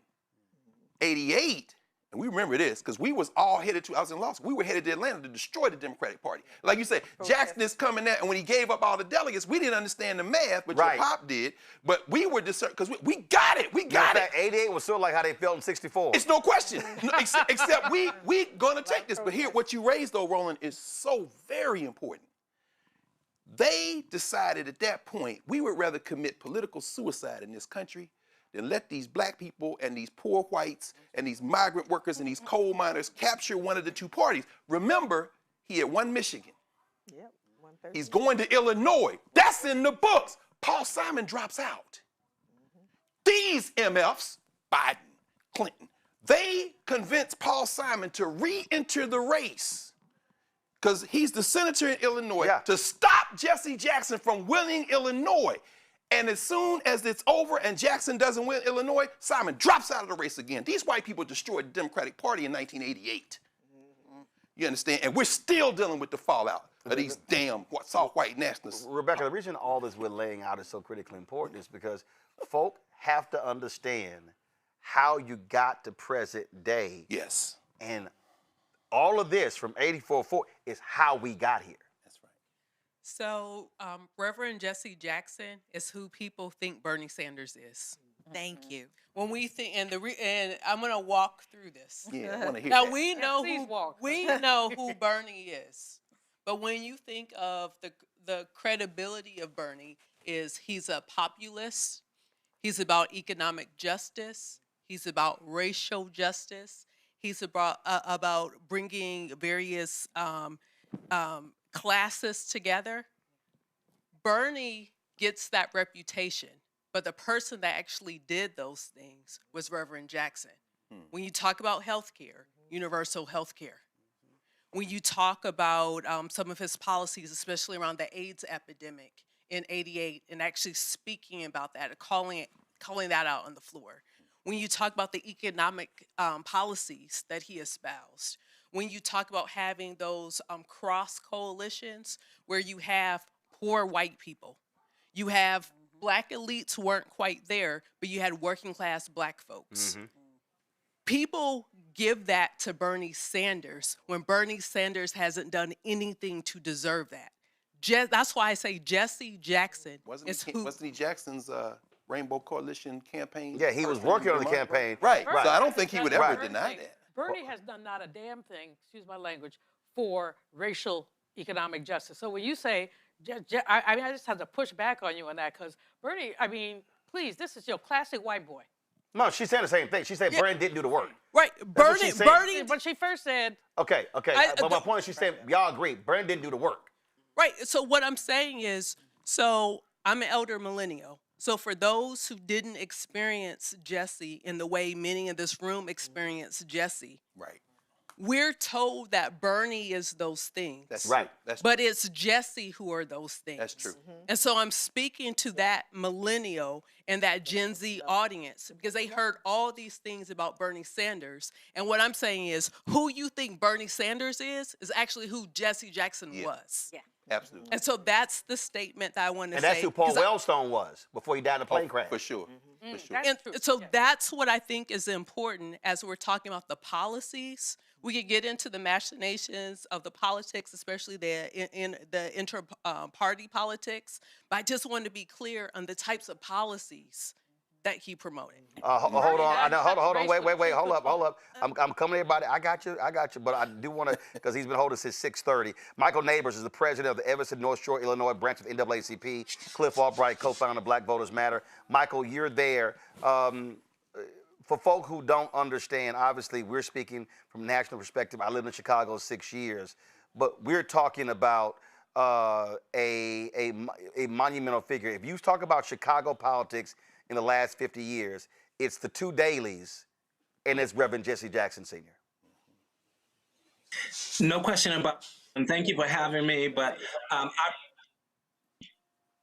received a call this morning. Okay, I received a call this morning at about 5:45, and it was a local reporter telling me that Reverend Jesse had passed away. And of course, all day long in the Chicago area, we've had that same kind of talk. I've talked with folks from the UK. I've talked to reporters from around the country. And of course, that is happening with a ton of other folks as well. Reverend Otis Moss, Father Flagler, Roland, you've been here. So Jesse has left such an incredible mark on the Chicago area and the Metro Chicago area. I'm in Evanston. That it is almost impossible to describe his influence in this city. There is no question he was able to do so much. I've been enjoying the conversation that you've had with these amazing folks that are on your program right now. I have been influenced by Reverend Jesse Jackson since I accepted a call into ministry in high school many years ago. I recognize his importance in so many ways, Roland, but I think what is really wonderful for me as a minister and then as a part of the NAACP, Reverend Jackson was able to merge the heightened inspiration of the African-American religious experience with the emerging power of a youthful generation of the 60s and 70s. So in a whole lot of ways, he sounded like the old vanguard, like Dr. King and Reverend Shuttlesworth and Andrew Young and Ralph Abernathy, but he added some amazing flavor to that. He added the flavor of Marvin Gaye and the Temptations and Edwin Starr and Chicago's own Curtis Mayfield. So he was able to do some intersectionality, which was incredible. He was an intersectional scholar, an intersectional advocate for social justice, even before that term became popular in the academy. He was playing basketball with Marvin Gaye one day, and the next day he was dealing with senators and representatives in Washington, D.C. He was showing up in the park at somebody's family reunion, eating from the grill one day, and the next day he was sitting down with somebody to negotiate fair wages and employment opportunities with Fortune 500 companies. So he's been able to do all of that. And of course, we know about what he was able to do even beyond the terra firma of the United States by being an incredible chief negotiator. One of the things that we don't talk enough about Reverend Jackson, about him enough, is that he was a negotiator and mediator out of this world. He negotiated with Syrians for the release of Robert Goodman. He negotiated with Hezbollah for the release of Americans held during the TWA hijacking. He negotiated with Serbians for the release of 3 American service members. So he had all of that going on. And Roland, one of the things I want to share, which I think was incredible for me, when they asked me how Reverend Jackson might be remembered along with Martin Luther King Jr., along with Malcolm X and some of the other greats in our African-American culture and history, I tried to take it a little bit further, and you have to forgive me for a Baptist imagination, but I said that that ancient Athens had Pericles, and Rome had Demosthenes, and London had Shakespeare, and Paris had Camus, and Boston had John Kennedy, and Addis Ababa had Haile Selassie, and Cape Town had Nelson Mandela, but Chicago, this windy city right here in the central part of the United States, had our very own Reverend Jesse Jackson. And that's how he's going to be remembered, not just for the local work that he did in Chicago, not just for the national work that he did for the United States, but for the work that he did throughout the world. Cliff Albright, I dare say what Reverend Jesse Jackson was doing, he was doing Black Voters Matter before Black Voters Matter existed. No, you're absolutely right. You know, that was the template. Let me just pick up where Reverend Neighbors left off, and now talk about those photos there. You know, that's from 2021 when we were fighting for voting rights, and Jesse was still out there marching. And in fact, I'll tell you a quick funny story about that. We were doing a march from the Black Smithsonian to the White House, you know, calling on President Biden to do more for voting rights. And in the midst of the march, you know, Jesse pulls on me. I got the megaphone or whatever, and he pulls on me. And, you know, in his voice, you know, at that time, obviously he was still, you know, having a challenging time getting sentences out. But he was telling me how to get the folks lined up correctly. Because there's a science to how you do a march. And he's like, you got to go 2 by 2, because when you go 2, then it stretches out the line and makes your numbers look, you know, like part of what you may actually have. And so he was schooling me literally in the midst of the march. But you know, I want to pick up where Reverend Neighbors left off, talking about, you know, his role on the international thing, because I was too young to vote for Jesse the first time he ran. Actually, both times he ran. I was 18 the second time, but my birthday was after the New York primary, so I couldn't vote for him in the primary either. But in '84, you know, the thing I remember most vividly, that what Reverend Neighbors was talking about, seeing him go and get hostages, you know, seeing this Black man on the world stage doing something that at that time, you know, the greatest superpower and all this stuff couldn't do. Like, you know, this was before I had learned the autobiography of Malcolm X. This is before I knew about, you know, W.B. Du Bois or Paul Robeson. This is before I knew about, you know, so many of our figures that had similarly been, you know, major actors on the world stage. You know, I knew about Dr. King, but that was history to this 14-year-old boy growing up in the Bronx at the time, right? But I saw with my own eyes this man go across the water and bring home hostages that folks thought could never be brought home, or that they would be lost or whatever. And so, and that shaped my thinking. I dare say to this day, you know, even thinking about like what what a young brother from the Bronx, can do on the world stage or on the national stage. And so that was my, real introduction to like the power that even I as an individual, could have. But your point about Jesse and Black Voters Matter before there was a Black Voters Matter, I love, what Professor Carr and the history lesson that y'all were just giving around the Gary Convention. I really believe, people will look back in Reverend Jackson's legacy and say, that he transformed the Democratic Party, or he got more Black folks mobilized.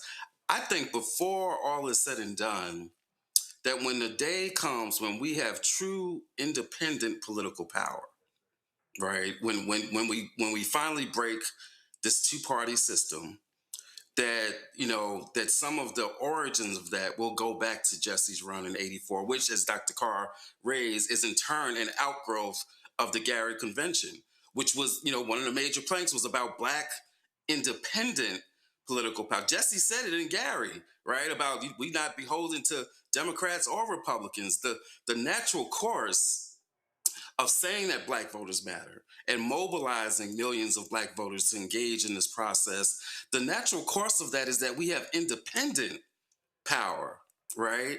And, we may have, we've gone down a path of like how we're the base of the Democratic Party, and that's all well and good. And we've been able to get some stuff done.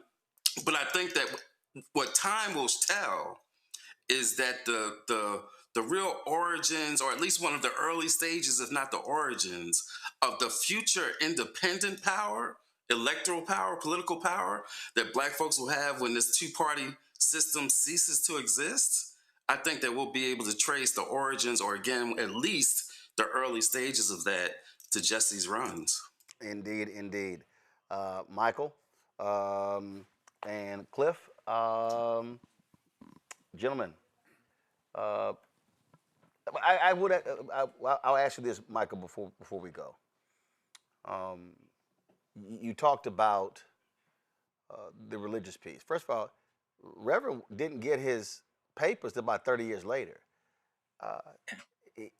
A lot of folk went through seminary, but I think what a lot of people do not understand, we're going to be chatting with Cora Berry soon, the widow of Marion Berry.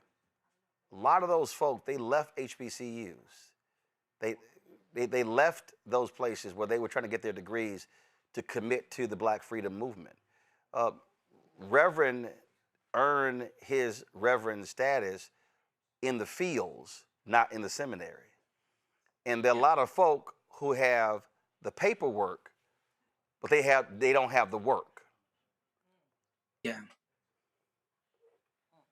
Absolutely, Roland. I think that's an important point. And, historically, Jesse left North Carolina and came to Chicago to attend Chicago Theological Seminary. And, he was just a few credits short before of his degree, his Master's of Divinity degree, before he made the decision to fully commit to the movement, which was an absolute wonderful decision. That institution awarded him the degree, as you said, 30 years later.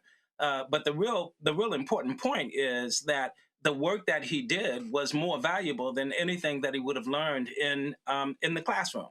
And I'm not taking away from the importance of seminary. I went to seminary myself. I went to several of them, and I've got 2 kids now that are ministers as well, and one of them headed to a seminary. So I know the importance of it, but nothing is more important than being on the front lines and having a heart that is consistent not only with the gospel of Jesus, who said, the Spirit of the Lord is upon me because he has anointed me to do what? Preach the gospel to the poor and set at liberty those who are oppressed. But the Old Testament prophet Amos, who comes along and says, let justice roll down like rivers and righteousness as an ever-flowing stream. So he had the whole kit and caboodle in terms of his Christian faith. And that was a very, very powerful piece that he was able to convey in a brand new way. What really impressed me, Roland, was the fact that he was able to merge the old way of doing church, the old way of preaching, with a new style. Jesse's style of preaching was not the kind of style that was going to have Aunt Jane jump up from the first row and run up and down the aisle shouting hallelujah. That was not his style of preaching. but his style of preaching was a style that motivated and inspired folks who were sitting in those pews to stand up, to roll up their shirt sleeves and say, we've got to go out in the streets and get something done. And that kind of preaching, I think, was what he was able to learn when he was consistently on the front lines, working for our people with regard to everything your guests have said already in terms of what he was able to do. So I think that religion played a major role in his life, but it was a different way of understanding the gospel at work, of understanding God at work in human history. It hadn't been done like that before from those folks that he walked with Dr. King. He did it in a different way. And to Dr. King's credit, he definitely took Reverend Jesse Jackson under his wings, you know. And I think that was an inspiration for Reverend King. And it certainly was a great opportunity for Jesse Jackson to learn about ministry on the front lines as well. Great question. Cliff, final question for you. Barbara Arnwine talked about this here. Reverend was hardcore about the value of the vote. She said he saw it as currency, and nothing angered him more than black folks not being registered and not voting. Yeah, no, she's absolutely right, and you know, again, like that, you know, up until his last days of marching, and you know, I think, you know, you talked about the legacy of Black Voters Matter, and I think that, you know, we very much find ourselves like in that mode, right, in that motif of, you know, really recognizing our power and trying to do our best, at least, to get everybody to recognize that we've got that power. You know, we say it all the time at Black Voters Matter. You know, we say, in fact, one of our bus themes one year was, we got power, right? Everything that we talk about when we talk about the power that we have is really, in some ways, you could say, an echo of Jesse telling everybody that I am somebody, you know, that you are somebody, you know, that you are worthy. You know, and so everything that we do at Black Voters Matter, I mean, we're obviously an amalgamation of a lot of the, you know, foot soldiers whose histories and shoulders we stand on, you know, but definitely, you know, in that sense, you know, around Reverend Jackson's passion about the power of the vote. Keep in mind, you know, as I'm sure others have pointed out, his first connection with Dr. King and SCLC was as a student, you know, hearing the call to come to Selma, and as a young student, getting, just like so many others did, deciding I'm gonna go to Selma. It wasn't there on Bloody Sunday, but like so many others heard the call after Bloody Sunday and then came to Selma to participate in that the ultimate Selma to Montgomery march. And so the vote was always just a passion of his, and that's really that's why that we were able to have the contact that we have. And if Latasha was here, she could tell you about, you know, some of her interactions with Reverend Jackson. He loved to hear her sing, you know, and so but a lot of that was rooted in the common passion around the vote and just to communicate, because that's what it's about, communicating to our communities how important it is. Even if you don't view it as the end-all, be-all, even if you view that we've got to have some other tools, and Reverend Jackson would obviously say that together because he cared about economic power, right? He cared about international, he cared about all these things, but that vote he recognized as being absolutely critical tool in the toolbox, and we take that same perspective at Black Voters Matter. It's not just about that vote, but it is a critical tool in the toolbox, especially in this moment that we are in right now. Folks, the video y'all are seeing, that is when Reverend Jackson, turn the audio up, please. They were singing and dancing. We were in Texas with Bishop William Barber and the Poor People's Campaign, Repairs of the Breach. And again, Reverend's health was better then, obviously, but it was still difficult. But he wanted to be out there marching from there to Austin, Texas, for voting rights. And so you see him there. Wide smile. This is where he was at home. He was most at home with some marching shoes on, fighting for the people. Let me thank Michael and Cliff Albright for joining us. Thank you so much. Michael, Cliff referenced Reverend Jackson, I Am Somebody, and he's known for that, but Reverend Jackson didn't write that poem. Eddie Glaude posted this on Twitter. It was Reverend William Holmes Borders, senior pastor at Wheat Street Baptist Church in Atlanta who actually wrote the poem, I Am Somebody. I am somebody. I may be poor, but I am somebody. I may be young, but I am somebody. I may be on welfare, but I am somebody. I may be small, but I am somebody. I may make a mistake, but I am somebody. My clothes are different. My face is different. My hair is different, but I am somebody. I am black, brown, white. I speak a different language, but I must be respected, protected, never rejected. I am God's child. I am somebody. Before we went to the interview there, Kelly, you were itching to say something? Yes. First and foremost, I just wanted to pay my respects to the Jackson family and friends because I'm not coming from the lens of most of the people on this panel where they had a more personal experience with him. I wish I did. I got to meet him in 22 during Ketanji Brown Jackson's confirmation. There was a reception down at the wharf, and he was there. Something that Rebecca said earlier about Jackson, Reverend Jackson being who we think Bernie Sanders is. I think we can apply that to a lot of white liberal politicians and talking heads who, come from a lens of progressive and liberal ideology. I was looking at this abstract from 1985 from the Journal of Palestine Studies, where Jackson was interviewed, and the interviewer asked him, "Why did you choose in the 1984 election campaign to make the Middle East position to take the Middle East position you took when this position has traditionally been very risky?" And he answered, "It was a moral, theological position that all of us are God's children. All of us must be respected. We must measure human rights by one yardstick and terrorism by one yardstick. And if you do not have a position on the Middle East that is morally consistent, then your thinking as a human rights leader is jeopardized all around the world. American leaders who protest occupation all around the world, except on the West Bank, lose their credibility. And not only is it a bad position to take morally, it is also an impractical position. It costs to occupy people. Occupation is a state of violence which breeds counter-violence, and thus you have war. So not only is it a moral challenge, it is a practical challenge as well." And I think that is beyond profound because we are exactly where he said we would be 40 years later. And the reason why I was itching is because I have another engagement. I'm so sorry. But I could not.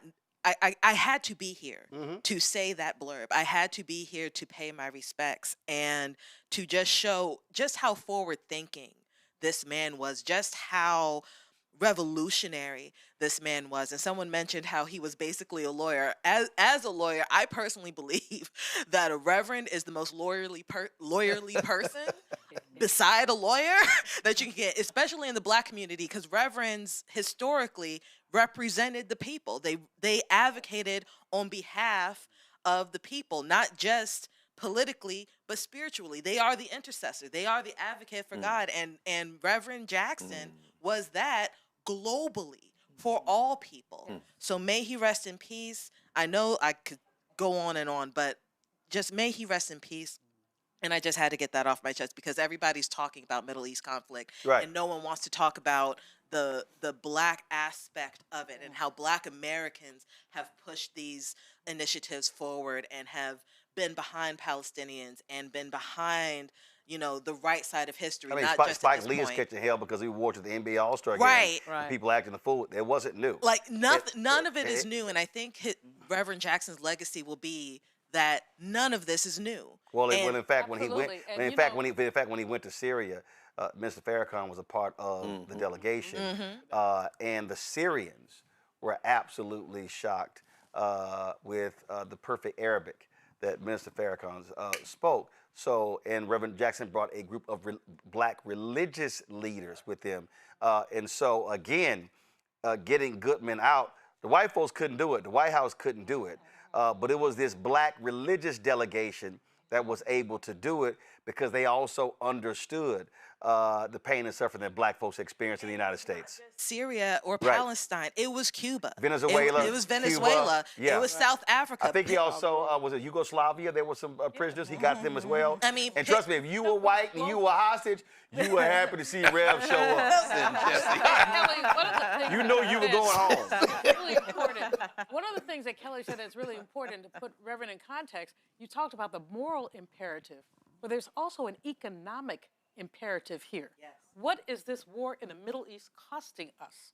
What is it costing us in terms of lives? And whose lives? Quite frankly, disproportionately, black lives. And Sin, you lifted up the moral piece of it, but we also have to talk about the economic underpinning, because we live in a predatory capitalist society where basically somebody is making money off of this.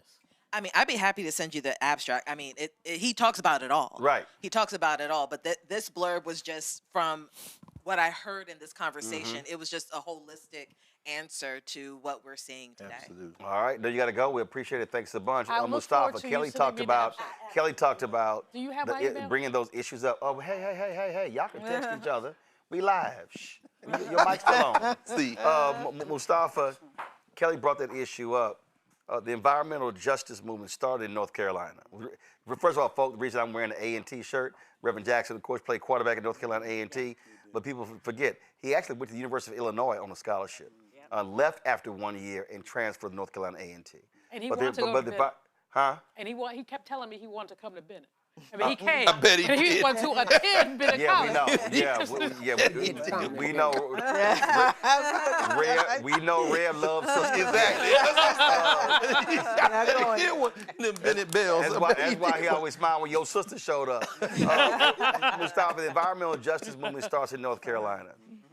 And again, when we talk about issues, no candidate was talking about environmental justice before Rev did it in 84 and 88. Yeah, I mean, Rev was transformational.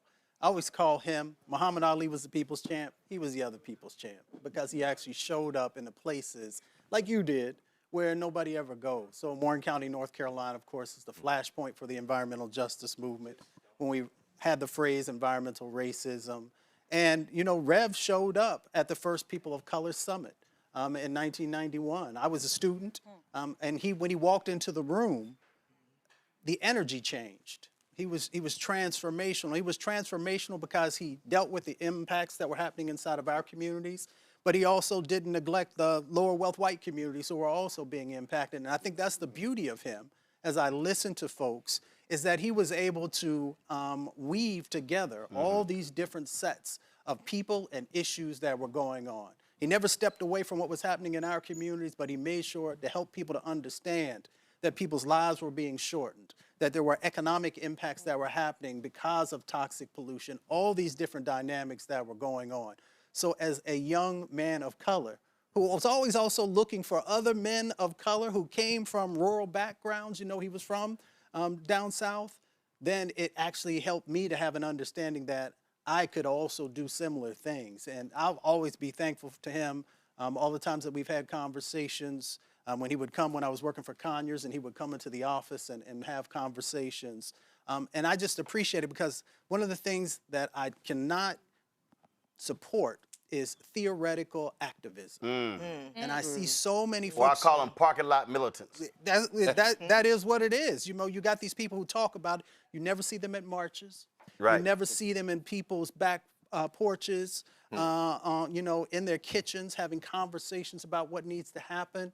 And Rev was different, right? He actually understood that if you are serious about this work, then you got to show up. And I'll always appreciate him for the words that he shared with me. Randy, Lauren, Avis, I'm coming to y'all. Trust me, I am. But joining us right now is Mayor Karen Bass of Los Angeles, former Congresswoman from California. Mayor Bass, glad to have you here. Just share with us your initial reflections. Reverend Jesse Jackson Sr. passed away early this morning, at the age of 84.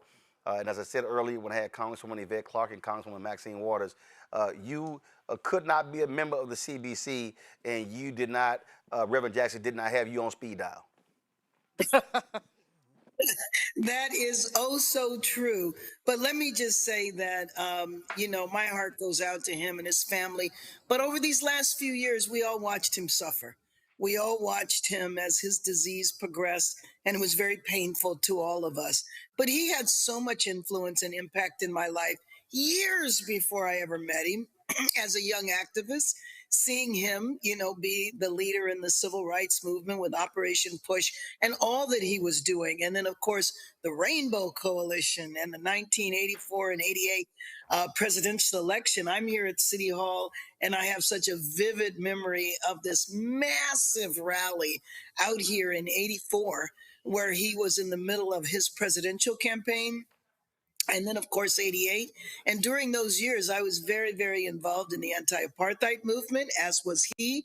And listening to some of your speakers, what was so brilliant about the Reverend was the way he was able to connect the international, the national, the local, all of it, and help our community understand their interconnection with all of these issues. And then, of course, when I had the honor of chairing the, number one, being a member of Congress, but two, chairing the Congressional Black Caucus and working with him, I think one of my last memories was when we did the state of emergency, and it was actually in 2019.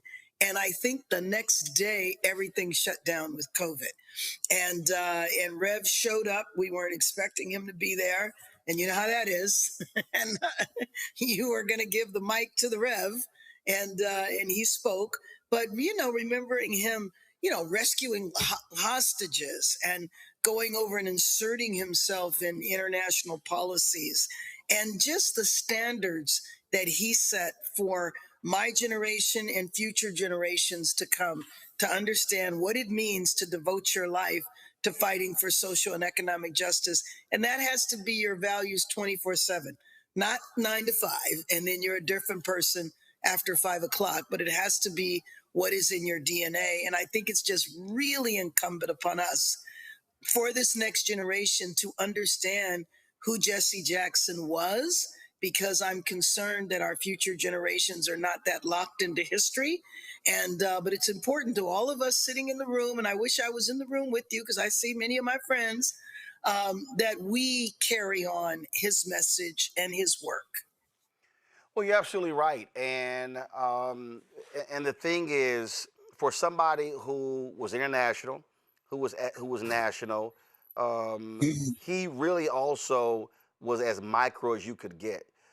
He would go into cities and would converse about what was happening in that city, in these neighborhoods, how folks were impacted, and there were mayors and others who were always mesmerized, like, how in the hell does this man know what's going on here? Because that's how connected he was. And what he would do is, with Reverend James Meeks of Salem Baptist Church in Chicago, longtime chair, Rainbow Push Board, said what they would do is they would be flying somewhere and they would be on the plane, and Reverend would literally recite by name, we're going to this city, call this preacher, this preacher, this preacher, this preacher, this preacher, and he would literally do it by city. And if they were on a 10-city tour, off the top of his head, he would literally just name. And so he was always plugged in with what was happening in a place because of the church connection. That's right. That's right. That's right. And and I think that he instilled in a generation of ministers how to be true to the values and the spirit of fighting for justice. And it's great to be, very clear and strong in the pulpit, but outside of the pulpit, into the streets, leading the communities is key. And he certainly had a very massive influence on ministers here in the Los Angeles area. Los Angeles Mayor Karen Bass, we appreciate it. Thanks a lot. Thank you. Thank you all. Thank you very much. Lauren Victoria Burke, I'm going to go back to that point when I talk about connection. It was a big deal when Reverend Jackson showed up. It wasn't, I mean, when he came to someone's house, when he came to a community, wherever he went, cameras followed. And he understood what I call being present and having presence. First of all, look, he was a college quarterback. Reverend Jackson was a big man. I know. I mean, like, people don't understand. Reverend Jackson was a big man. Yep. And when he moved, I mean, look, he walked into rooms, air left the room. And I'll never forget, we were at the National Association of Black Journalists Convention. This is 1991. And we were at the Century Plaza. And that was the first time I actually met him. And what was very interesting about it, so I'm standing, I'm watching this, and Reverend didn't do kitchens. Reverend didn't do Allie's kitchen into the room. Reverend understood why you have to touch the people. He came through the front door. So I'm watching this, and I'm watching him walk in, and he is just being deluged by people. They want photos and autographs. Yeah. And folk don't get all trippy and all whatever. But I'm sitting here watching this like the woman with the blood problem and Jesus walking through the crowd, how everybody had something. I got this issue, I got this issue, got this issue. And if you work with Reverend Jackson, your whole job was to be handed stuff, get folk information, and that was a big, he was always accessible. And I used to do this thing on WVON radio. I would throw out the question. I said, if you ever got in trouble, who would you call? People called and they say, I called Mr. Farrakhan. I said, you can't reach him. They say, I called Johnny Cochran. I'm like, you can't reach him. And they would do all these names, and I would tell them, I said, you literally were one person removed from reaching Reverend Jackson. Right. If you call Rainbow Push, they will put you through the office, and it would be either his late Chief of Staff, John Mitchell, or it would be one of the secretaries. You were one person removed. Yeah. And Allison Payne, longtime anchor, now deceased anchor, WGN, they were in Israel. And something happened in Israel and they got detained. She didn't call the State Department. She didn't call the White House. She called Reverend Jackson. And within an hour, Reverend is on the phone with the leadership in Israel. And that issue got resolved. So I said to people, I said, if I ever get my ass in trouble anywhere in the world, I said, the first damn the White House, damn, even when Obama was there, I'm gonna call Reverend Jackson first before anybody else get called. Yeah, he's really accessible. I've met him several times. I was too young to vote for him. When Cliff said that, I really related to that. But I can remember watching him like everybody else and thinking, yeah, that can happen. A black person can get elected president of the United States. He had, in 1988, beaten a bunch of people, Richard Gephardt, all those folks that he beat. He beat, Dick Gephardt was a House majority leader. Right. He beat Senator Joe Biden. Right. He beat Senator Paul Simon. Right. He cleaned these were all so major people. David Duke was low on the list down there. Remember, he ran and he got like 400 votes, whatever. Nobody cared. Nobody paid any attention to that. I wrote a piece called Big Black and the Seven Dulls. Pretty much. Dull white men. But the thing that I remember most is when I was at ABC News, I was working for Cokie Roberts. I was probably in my first year there. It was my first real job in journalism. And Reverend Jackson shows up on the scene and puts a bunch of pressure on ABC to diversify not only the producers, but the talking heads, all of which were white at that time. It was the 90s, you know. And I was working with Alelia Bundles, who was the great, great, great of Madam C.J. Walker. She was a producer there. She'd been a producer at NBC, and then she was a producer at ABC. She was the bureau chief, deputy bureau chief at ABC, actually, when I was there. At any rate, Reverend Jackson shows up, puts a bunch of pressure on the networks, not just ABC, but NBC and CBS. Yeah. You need to put more black people on. And then we actually did a thing within ABC of producing names of black talking heads for the producers. That all happened because of Jesse Jackson's pressure. So when you say, like, entering a room, I mean, he really entered that situation and changed it. And Reverend would show up without an appointment. Right, oh, absolutely. Let's be real clear.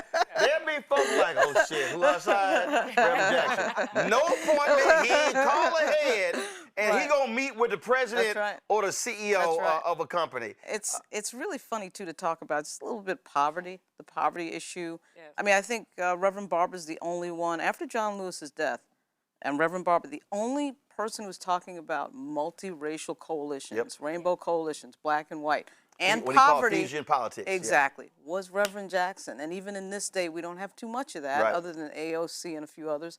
But the same problems that he has is what Jasmine Crockett is dealing with right now, right? You get somebody who's a really good speaker, a really vibrant personality, all that. white Democrats get afraid, they get worried. And so you're seeing the same shadow of that. Avis,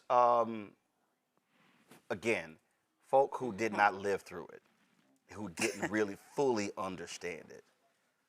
Reverend Jackson was this massive pop culture figure. Yes. He was on Sesame Street. Yes. SNL numerous times. A Different World. He was doing shows in music. He was the black eulogist. Oh, no question. The eulogy at Jackie Robinson's funeral. Walter Payton's son posted on social media what happened when they were getting in the car. Rosa Parks' funeral as well. They're tight with Aretha Franklin. Aretha Franklin, of course, I told the story. There was a mosque, I think it was a Nation of Islam mosque in New Jersey that burned down. And she's talking to Farrakhan, and she says, have you heard from Jesse? And Farrakhan says, no, I have not. She says, you will tomorrow. And then she calls, Reverend Jackson called Farrakhan the next day. People talk about Essence Festival being the largest festival in the country. What folks don't realize, these expos we have, that's not an Operation Breadbasket. The expos in Chicago would have 800,000 people, twice the size of Essence.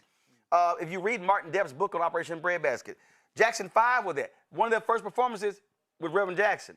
Aretha Franklin, Bill Cosby. If you were a black entertainer, a black singer, actor, whatever, you knew exactly who he was.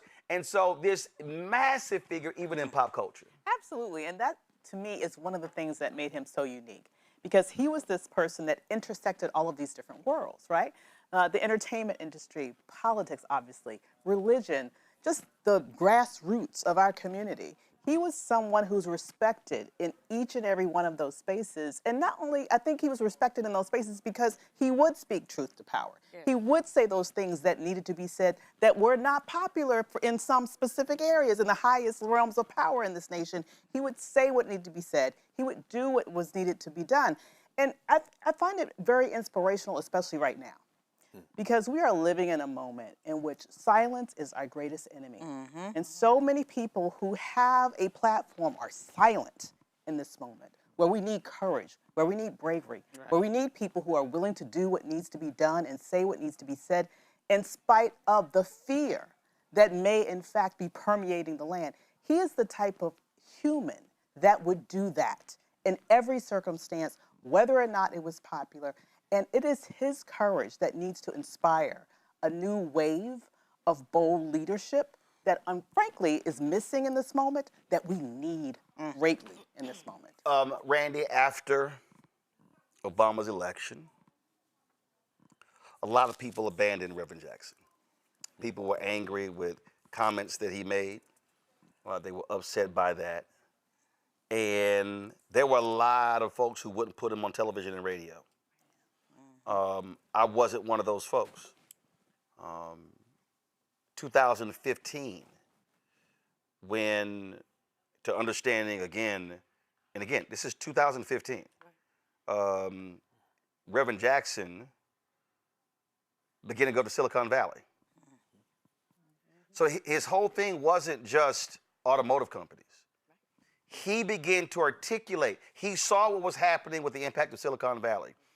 And what he did was with Breadbasket, what they did was they would buy stock in the company, would buy a few shares, which gave them an opportunity to speak at the shareholders meetings. And one of the things, and how he understood the intersection of money and power in politics. He also understood that Verizon would do $50 billion bond deals. And Reverend Jackson would say, where are the black accounting firms? Where are the black bond companies? So that was Verizon, that was AT&T, there was all those companies. And so I would have him on my TV One show. It was like almost every week talking about what's happening in Silicon Valley. He was going after Facebook. He was going after Google.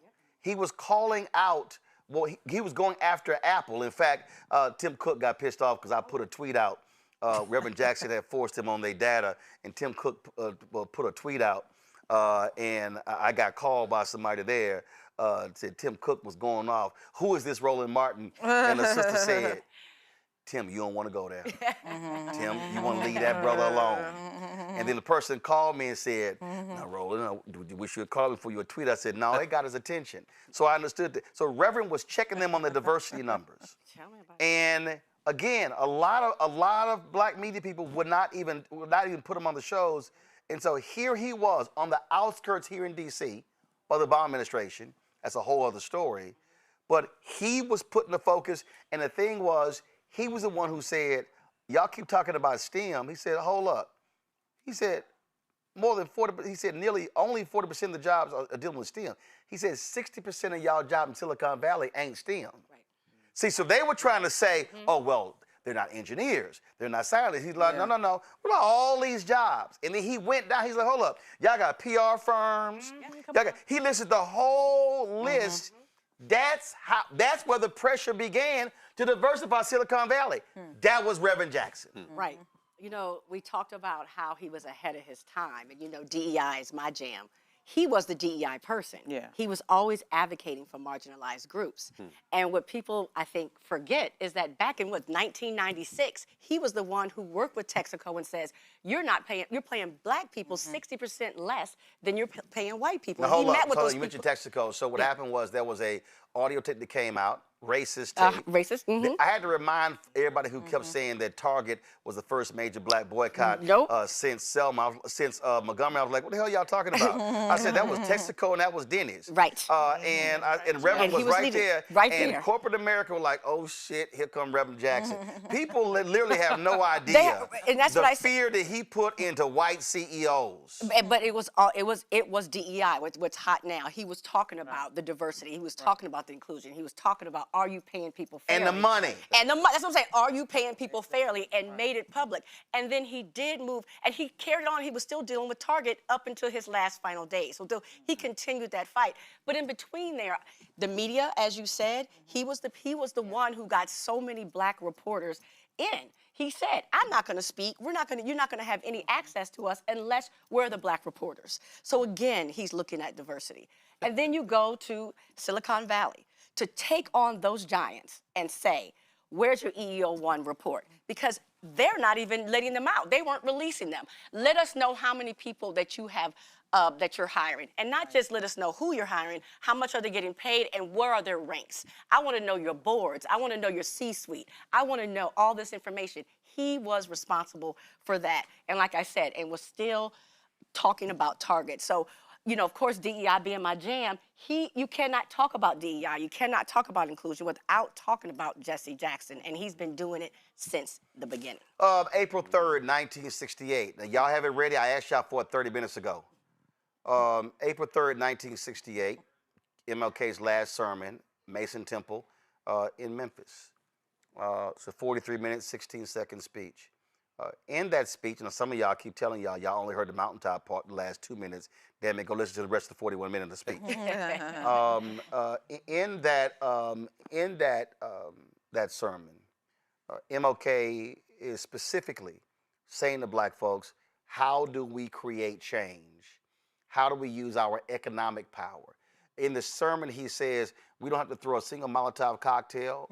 We ain't got to yell or curse. He said, all we got to do is practice economic withdrawal. And when he says that, then there's a point there. Do y'all have it queued up? Okay, but y'all should have had this ready when I asked for it 30 minutes ago. In that sermon, MLK references Reverend Jackson. At one point, he literally says, Jesse, what did you call it? And Reverend Jackson said, redistribute the pain. And King says, the sanitation workers are the ones feeling the pain. We now must redistribute the pain. And then he begins to name check companies that they need to stop doing business with.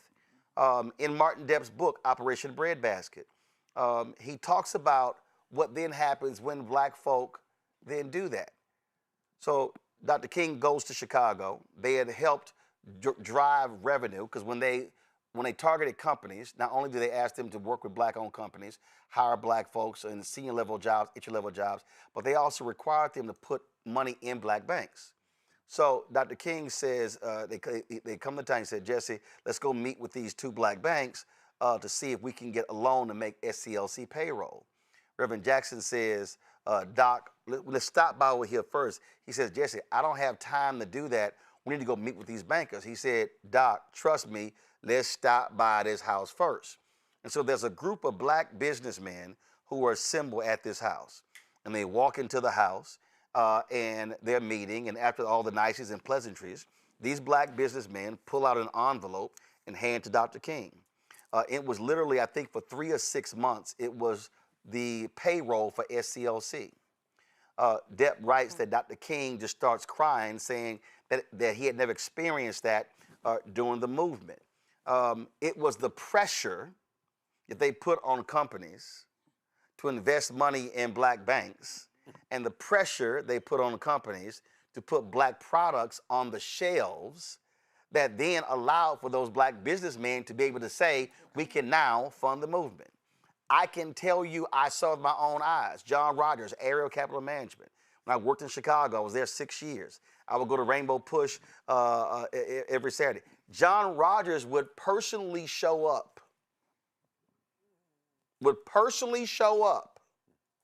with his donation. And one day he had to leave early, and he said, let Reverend know I was here and make sure he gets this. Why am I saying that? A lot of people, and I've heard all y'all for years, a lot of people, you grifting, you selling out. But let me be real clear.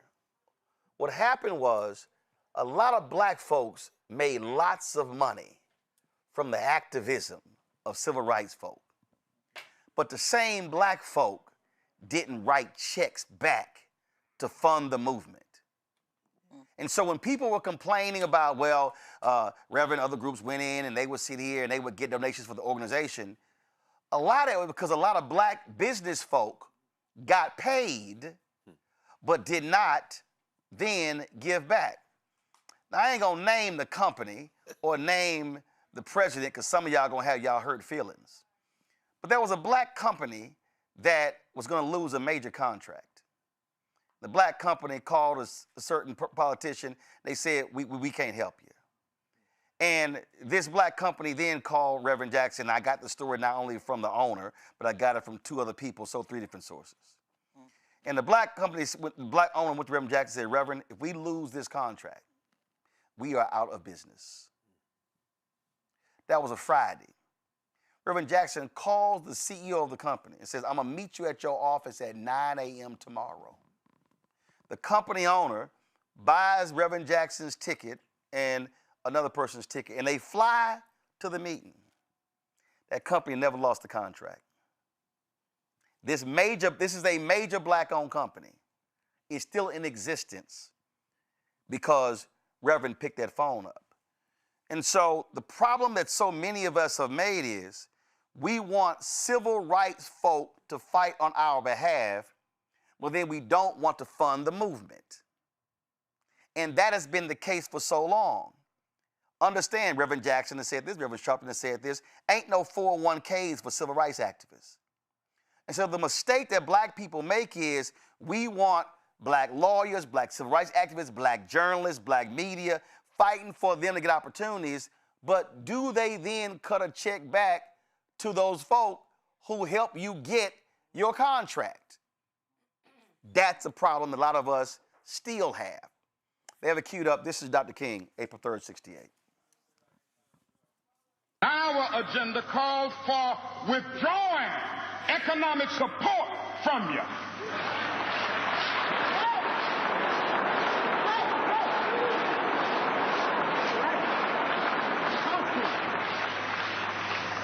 And so as a result of this, we're asking you tonight to go out and tell your neighbors not to buy Coca-Cola in Memphis.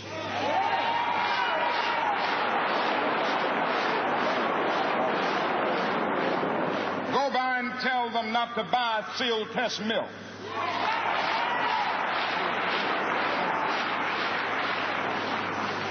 Tell them not to buy, what is the other bread? Wonder Bread. And what is the other bread, come to Jesse? Tell them not to buy Hart's bread.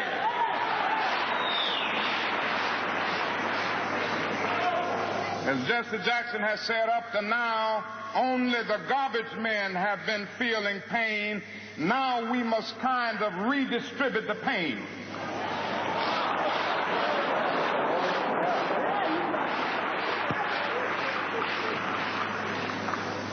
We are choosing these companies because they have been fair in their hiring policies, and we are choosing them because they can begin the process of saying they are going to support the needs and the rights of these men who are on strike. And then they can move on downtown and tell Mayor Loeb to do what is right.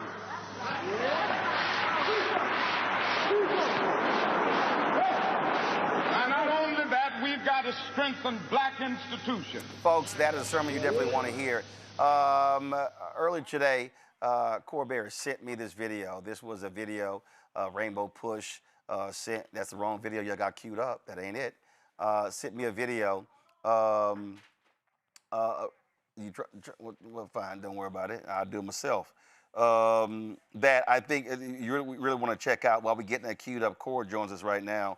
Very much an activist herself, not just simply was married to Marion Barry, former mayor of Washington, D.C. Cora, I really wish I saw a lot of stuff on social media. A lot of people were pissing me off who had no understanding of any history whatsoever. And I think, unfortunately, part of that is a person gets older and they sort of retreat from public life. Folk forget what they did. And then we get enamored with who comes on new. Just like politically, folk might think that Obama changed the whole world. But again, if Reverend Jackson don't change the rules, there ain't no Obama. There is no Reverend Sharpton without a Reverend Jackson. And we can go on and on and on. But the sheer force of this man, words literally cannot describe. Which one? Reverend Jackson. Okay. Marion was in there too. I got you. Well, I'm smiling. Rev would be very pleased. His legacy is intact. Just hold the mic up a little bit more. There we go. His legacy is intact. They're talking about him in classrooms. They'll write about him in books. Mission accomplished. We've learned a lesson. He is enshrined in the body politic of what we do going forward. And Marion would be smiling. They were brothers. I met Reverend Jackson in 1976.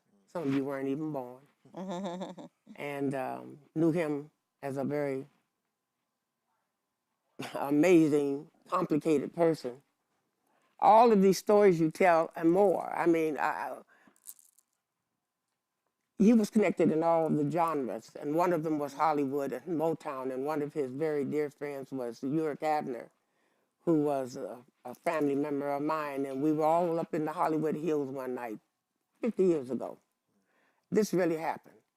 Started at 11 o'clock, some kind of way, Jesse was the topic. He was the topic at 5 o'clock in the morning. That actually happened. And that's when I realized that he just, he was in charge. And so he was a very special human being. And what I loved the most about him was that he never didn't have time to sow into young people. If you know me, you know I started something Southeast Tennessee Learning Center. My whole life has been young people. He went all over the country, going to schools with that chant, telling them, for your life, you got to feel good about yourself. And he used to tell me, it starts on the inside, so we got to keep connected with the young people. So while he was closing down people, and, my brother had a problem, a handicapped black guy, didn't know who he was. The people in the store grabbed him, almost killed him. Well, they killed him. My brother walking back and forth, a protest of my brother Bishop Masters, just how Rev operates, to your point, back and forth, him 5, 6 people, sometimes him by himself, about 2, 3 weeks. I said, well, what's happening? Well, we want them to do this, we want them to do that. I said, well, call Jesse. And he said, Jesse, yeah. I said, yeah, call Jesse. Long story short, I don't know what Jesse got out of it, but everything they want, they got the store flipped just like that. They started hiring people, they paid the family, they did all of that. So I'm just saying that. You're like, y'all walking for 3 weeks, y'all just could have called Red. It wasn't even a lot, it was just the name. Oh, we don't even want that smoke, let's move on. So you talking about students. So brother told me this, one of the protests at Howard University. Blackburn takeover. And this is the most recent one. that was one of them, and how that one Reverend stepped in. Yeah. But that was a brother who was a student at Howard University. Something happened where he got arrested, and it was some nonsense. He got arrested, and so he didn't know. So he is a brother who he knew, who was a body man for Reverend Jackson. So he calls him. He's like, "Doc, let me call you back." Then all of a sudden, so he's sitting in jail. And next thing he knows, he hears his name being called, and he comes out, and all of a sudden, Reverend is there, and he had never met Reverend. Reverend didn't know this dude. All he knew was a student at Howard University. The rest happened in Maryland. Reverend happened to be in D.C. And heard about it. I told y'all one person removed. Heard about it. Shows up. Got him out. And then later, he met him. Reverend wasn't there. He sent his people there. Later met him. Reverend like, oh, you the guy. Reverend didn't know this dude. But somebody said, Reverend, this young student at Howard needs some help. Right. He got arrested. It was all jacked up. Wow. Reverend got it done. And that there are thousands of those stories. Yes. That's the whole point. But he and Marion, they were compadres. This you're about to cue up. Y'all have it? Okay, it's down. All right. Y'all keep going. I'm going to play What this he's damn going to thing talk myself. about in there just very quickly, when a lot of the stories about him running, I always say the story is the backstory. So the backstory of all this goodness it wasn't always roses. And he wanted to run and he wasn't being met, and he'll tell you that with his own words. With resistance from, and he named mayors. I didn't name them, he named them. And then he said he got in, he called Marion and Marion, and they said, well, they said it ain't the right time, we're gonna make it the right time. And he wanted to make an announcement of running for president. So what my husband did, he's gonna make anybody do nothing to him now. Gave liberal leave to the DC government workers for 3 hours. Wow. They flooded the convention center. And Jesse had the biggest kickoff, and everybody, look at all the people. But it was all the people. It was just our people. Right. Smart. Right. Yeah, and I can tell you a whole lot of stuff they did for that run. So at the end of the day, when it was time for him to be at the convention, and there was a lot of controversy back and forth about who was going to nominate him, and at some point he came in the room, this is what I'm told, and said, what's going on? They said, oh, they're Rev, the catcher, blah, blah, blah, we want to nominate, we trying to decide. He said, no, my own boy gonna nominate me. He got me here, he gonna nominate me. And that's when Marion got up there and nominated him and called his name 400 times. Jesse Louis Jackson. 40 times, until after a while, the whole place was doing it. That was how they used to roll back there. We all read about it. That's real time stuff. This is the video you're talking about here. Check it out. I love Marion Barry. Marion Barry means our struggle. President out of the desert. Many of us are deserts. We went to somebody else. Marion, he's been in Mississippi. Depths of deprivation where thousands of blacks were lynched. Marion left there running, period, demonstrating, fighting back, never being able to struggle. I speak on behalf of the Jackson family, Rainbow family. We're all indebted to Marion. Marion, first for our struggle. He gave more than he got out. I want to first my thanks to Marion Barry. What he meant to me. We were talking about his election run for president. Yeah. And the idea was kicked around. Children made a move. Marion stepped up. She was the second to run. Reverend Dutz ran in 1848. He was first to run. She was saying I was served. But I kept into a different meaning. See, this day's time schedule. And the mayor said, I'll send a plate. I'll give a building money and crowds. 5,000 people in the arena today. Mayor announced my running. That's some of the first vows. Just tasted me up for the first time. Didn't do it. Going home, Detroit. We go to Philadelphia. Drew Bond, John Lewis, and Andy Young. Says time is not quite yet. Man Jackson said time is now. Bruce Simpson, time is now. We did that pact with Marion Barrett, so time is now. Go for it. So I don't know, so we took it, we ran with it. Black Power Surfer was against us. On 3.5 million new votes. And then 88 pulled another 4.5 million. 8 million votes in those two campaigns.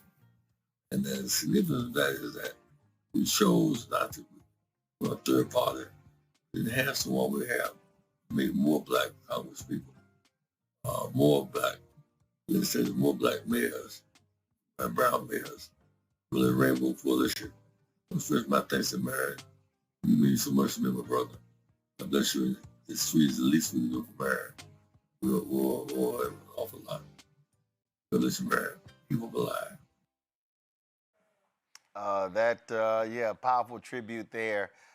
One of the folks who also knew him quite well, I think he should be introduced as if God had a voice, he would have the voice of Reverend Otis Moss Jr.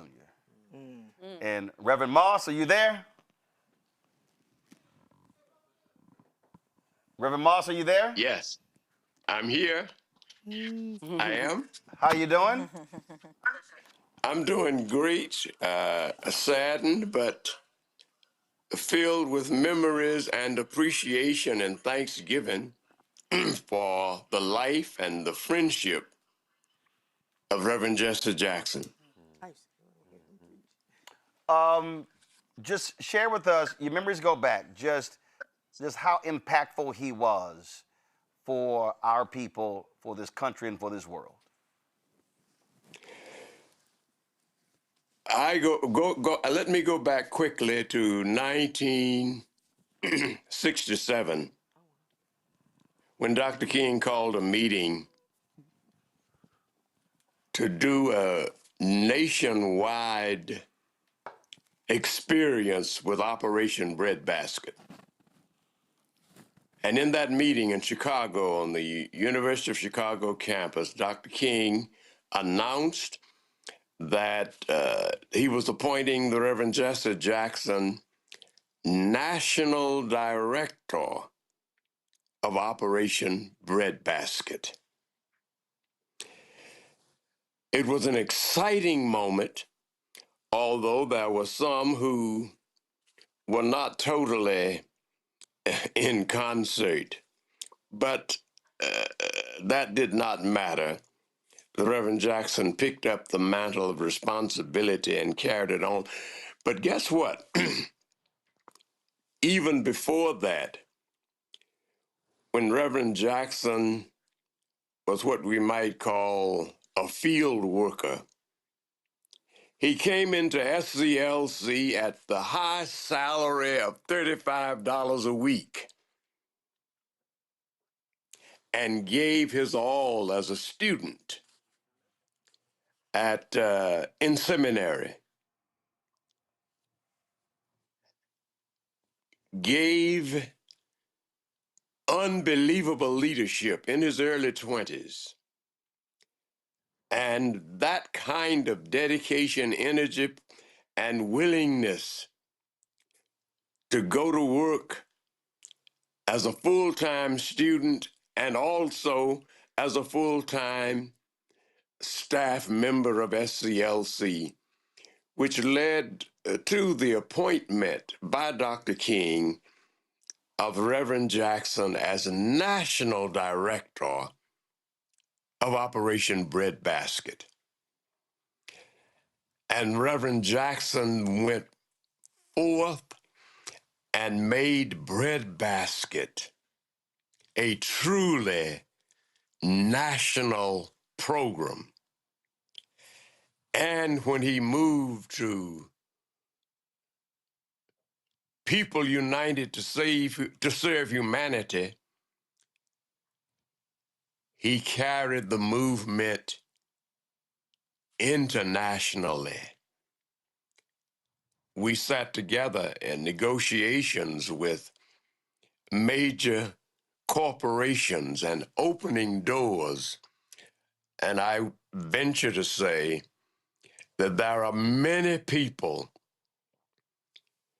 making great salaries and holding great positions today because of his leadership who may not even know how they got to how they received those positions.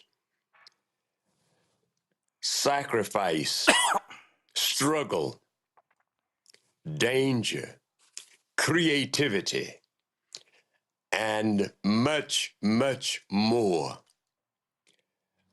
When the Reverend Jackson decided to make a run for the presidency, Richard Hatcher was chair of the board. They both stepped down for a moment, and I became chair of the board during that first run for the nomination of the presidency of the United States of America. That opened doors and literally reformed, and some might say transformed, the Democratic Party in terms of the DNC. His second run in '88 opened doors that were essentially, in the minds of many, unbelievable. I would venture to say that the Democratic Party and politics in America have not been the same since the two runs that Jesse Jackson made for the presidency of the United States. I repeat, the whole DNC became a different organization with much more inclusive participation following the candidacy of Reverend Jesse Jackson. And even down to this very hour, our political history, our history period, has not been the same. Of all of the thousands of other things Reverend Jackson accomplished, those two runs for the nomination for the presidency of the United States changed the Democratic Party, changed the political landscape in America. And even with all the setbacks we are experiencing now, because of him, it will never be the same. Reverend Otis Moss Jr., sir, it's always great to hear you and see you. Looking good, and I appreciate it, Frat. Thank you. At the bottom of our hearts. I appreciate it, my brother. Thanks a lot. Thank you. Jeff Johnson joins us right now. Jeff in Portland, and Jeff, just you've known Reverend for years. He was one thing he understood was media, and if you were in the media, you were black. Trust me, he had your number. Just share your thoughts and reflections on the passing of this giant today. One is so incredible being a Clevelander coming after a great Clevelander and Reverend Moss. how much I learned from him being young in that city. And I think that for me is what's interesting. I mean, I've heard several people talk about how Jesse showed up with young people. And I also remember a lot of young leaders feel like Jesse stood in the way. And I remember very clearly being the national youth director of the NAACP, and we were in Florida um, during immediately following the election, where we were trying to make sense of what had happened in that state. And People for the American Way and the NAACP had sponsored an event, and Reverend was speaking, and I was backstage. As a young person in those places you hadn't necessarily deserved to be in yet, but you were there.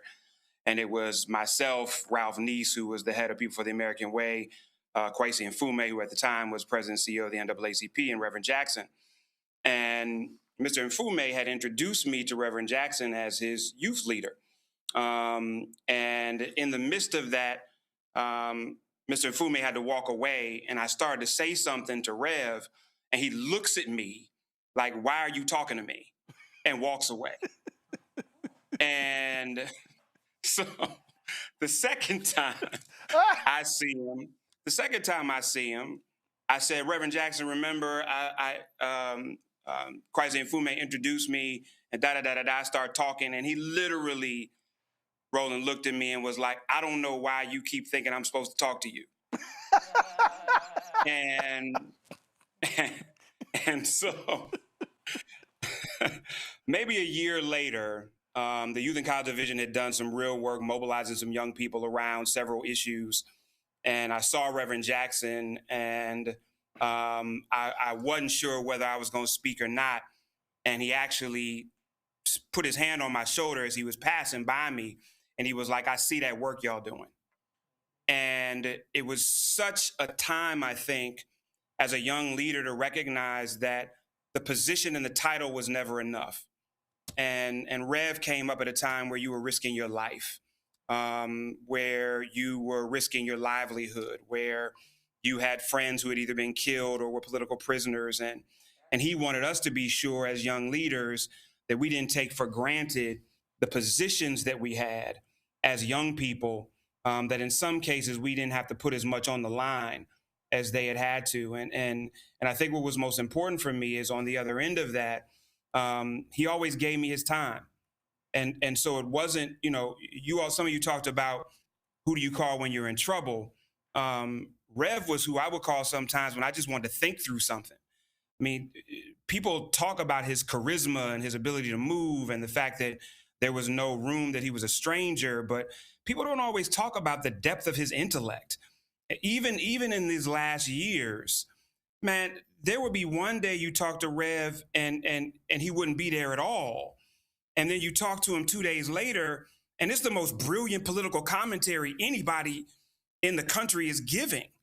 And so he was such an, if he gave you space for counsel, man, you were always winning. I never got off a conversation with him, whether I agreed or not, without seeing something in a way that I never would have been able to see it had I not talked to Rev.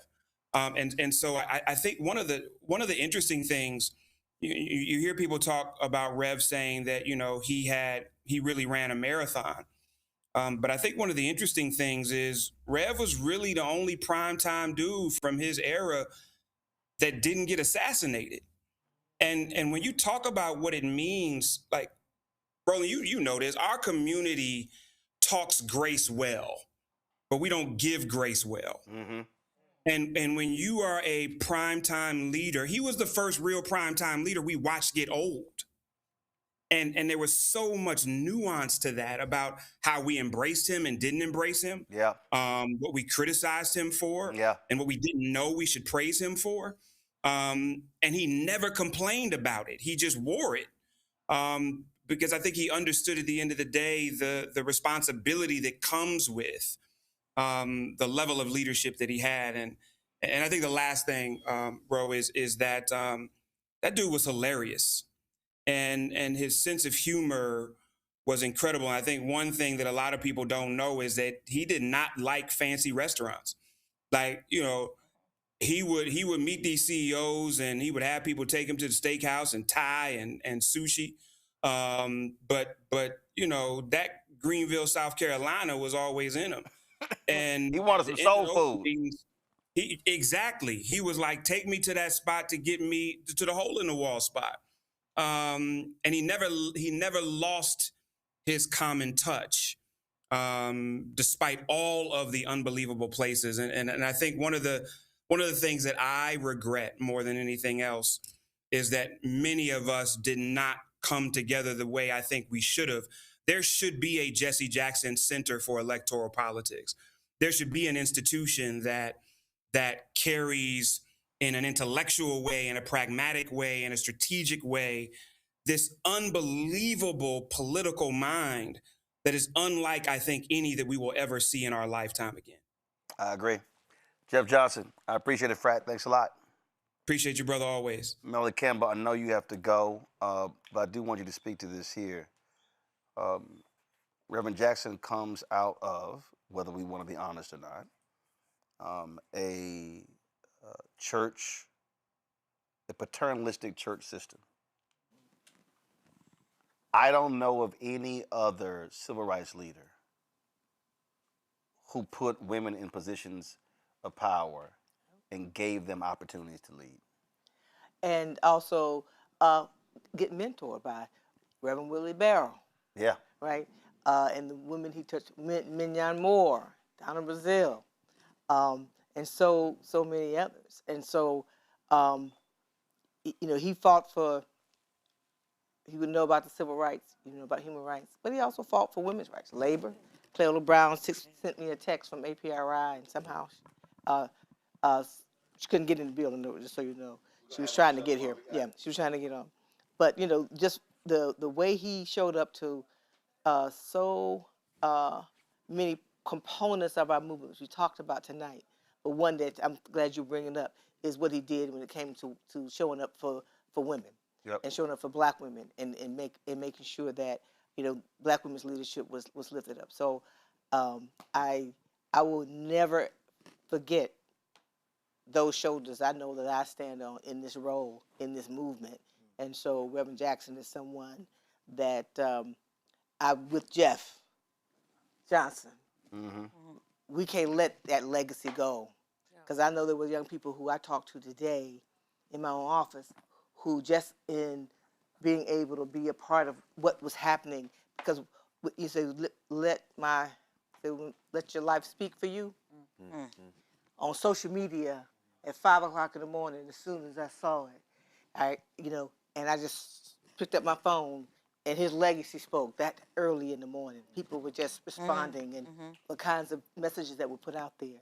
You know, sometimes we don't get the love till you're gone. Yep. But you never get it. You never get it till you're gone. But the way our community and young people want to know, and they have to know the legacy of Reverend Jackson in order for us to get through the time we're in right now.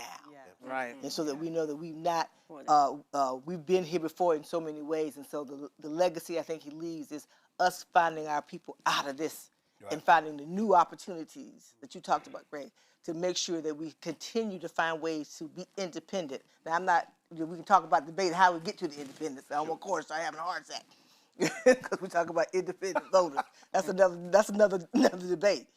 But really, we have to do that because without getting myself in trouble, because I'm nonpartisan, but particular, we have to find ways to leverage, and we have that roadmap that he left for us. And let's just get this done. We have to get our people through this. And thank you for the opportunity to lend my stories into this tapestry tonight.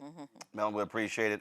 Omega Psi Phi, Reverend Jackson's fraternity, posted this on social media. Spring 1960 Initiative Pi Psi chapter is a towering figure in the global struggle for justice. A former second vice Grand Basileus, his loyalty to the Omega Psi Phi Fraternity Incorporated has remained constant across generations. From the lunch counters of Greenville to the halls of global diplomacy, Brother Jackson has marched, spoken, and negotiated with fearless conviction. He founded Operation Push and the Rainbow Coalition, forging new paths in education, economic equity, and political action. 2 groundbreaking presidential campaigns, over 40 honorary doctorates, a Presidential Medal of Freedom. Whether rallying laborers, confronting apartheid, or lifting the voices of the marginalized, Brother Jackson has walked the walk, decade after decade. A man of mission, legacy, and vision. A son of Omega, a servant of the people, a living symbol of purpose and action. I was born in the slum, but the slum was not born in me. And it wasn't born in you, and you can make it. Wherever you are tonight, you can make it. Hold your head high. Stick your chest out. You can make it. It gets dark sometimes, but the morning comes. Don't you surrender. Suffering breeds character. Character breeds faith. In the end, faith will not disappoint. You must not surrender. You may or may not get there, but just know that you are qualified, and you hold on and hold out. We must never surrender. America will get better and better. Keep hope alive. Keep hope alive. Keep hope alive. If y'all see me tearing up, that speech, that's 88. I've had that speech on my phone for a long time. I listen to that speech several times a year. And I remember I posted the last 7 minutes on social media, and it was stunning the number of people who were blown away by that. It's about a 50-minute speech, but the last 7 minutes of that speech is one of the greatest closes I have ever heard. Now, when I say that, I'm talking about speeches, sermons, all together. And I dare say, and y'all get the video ready, those last 7 minutes, if you truly want to understand what the political, social agenda of Reverend Jackson, what his life's work was about, he breaks it down in those 7 minutes. And you have to understand, we talked about it earlier, what that moment was like. Watching that speech, 1988, in Atlanta, and it was a hard-fought primary. And again, how Reverend Jackson rolled on his bus tour to Atlanta like he was the nominee. And to understand where black folks were, he opens this speech. First of all of his children are on the stage introducing him. So Yusef, Jonathan, Jesse Jr., Santita, Jackie, they're all on stage. Then he references Rosa Parks, who's there. President Jimmy Carter is there. So you're in Atlanta, and this is how he ends that speech. And then America, as we go forth to September, October, November, and then beyond, America must never surrender to a high moral challenge. Do not surrender to drugs. The best drug policy is a no first use. Don't surrender with needles and cynicism. Let's have no first use on the one hand, or clinics on the other. Never surrender, young America. Go forward. America must never surrender to malnutrition. We can feed the hungry and clothe the naked. We must never surrender. We must go forward. We must never surrender to illiteracy. Invest in our children. Never surrender and go forward. We must never surrender to inequality. Women cannot compromise ERA or comparable worth. Women are making 60 cents on the dollar to what a man makes. Women cannot buy meat cheaper. Women cannot buy bread cheaper. Women cannot buy milk cheaper. Women deserve to get paid for the work that you do. It's right and it's fair.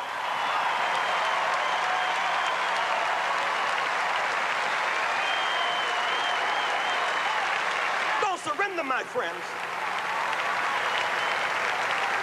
Those who have AIDS tonight, you deserve our compassion. Even with AIDS, you must not surrender in your wheelchairs. I see you sitting here tonight in those wheelchairs. I've stayed with you. I've reached out to you across our nation, and don't you give up. I know it's tough sometimes. People look down on you. It took you a little more effort to get here tonight. And no one should look down on you, but sometimes mean people do. The only justification we have for looking down on someone is that we're going to stop and pick them up. But even in your wheelchairs, don't you give up. We cannot forget 50 years ago when our backs were against the wall, Roosevelt was in a wheelchair. I would rather have Roosevelt in a wheelchair than Reagan and Bush on a horse. Don't you surrender and don't you give up. Don't surrender and don't give up.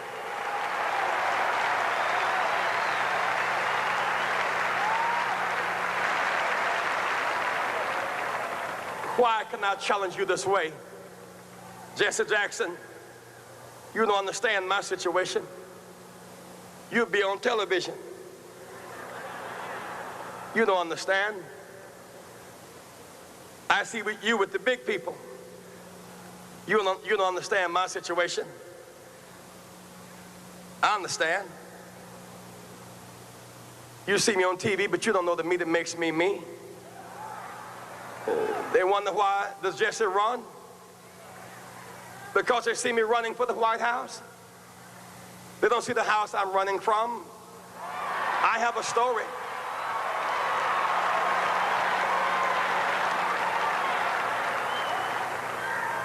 I wasn't always on television.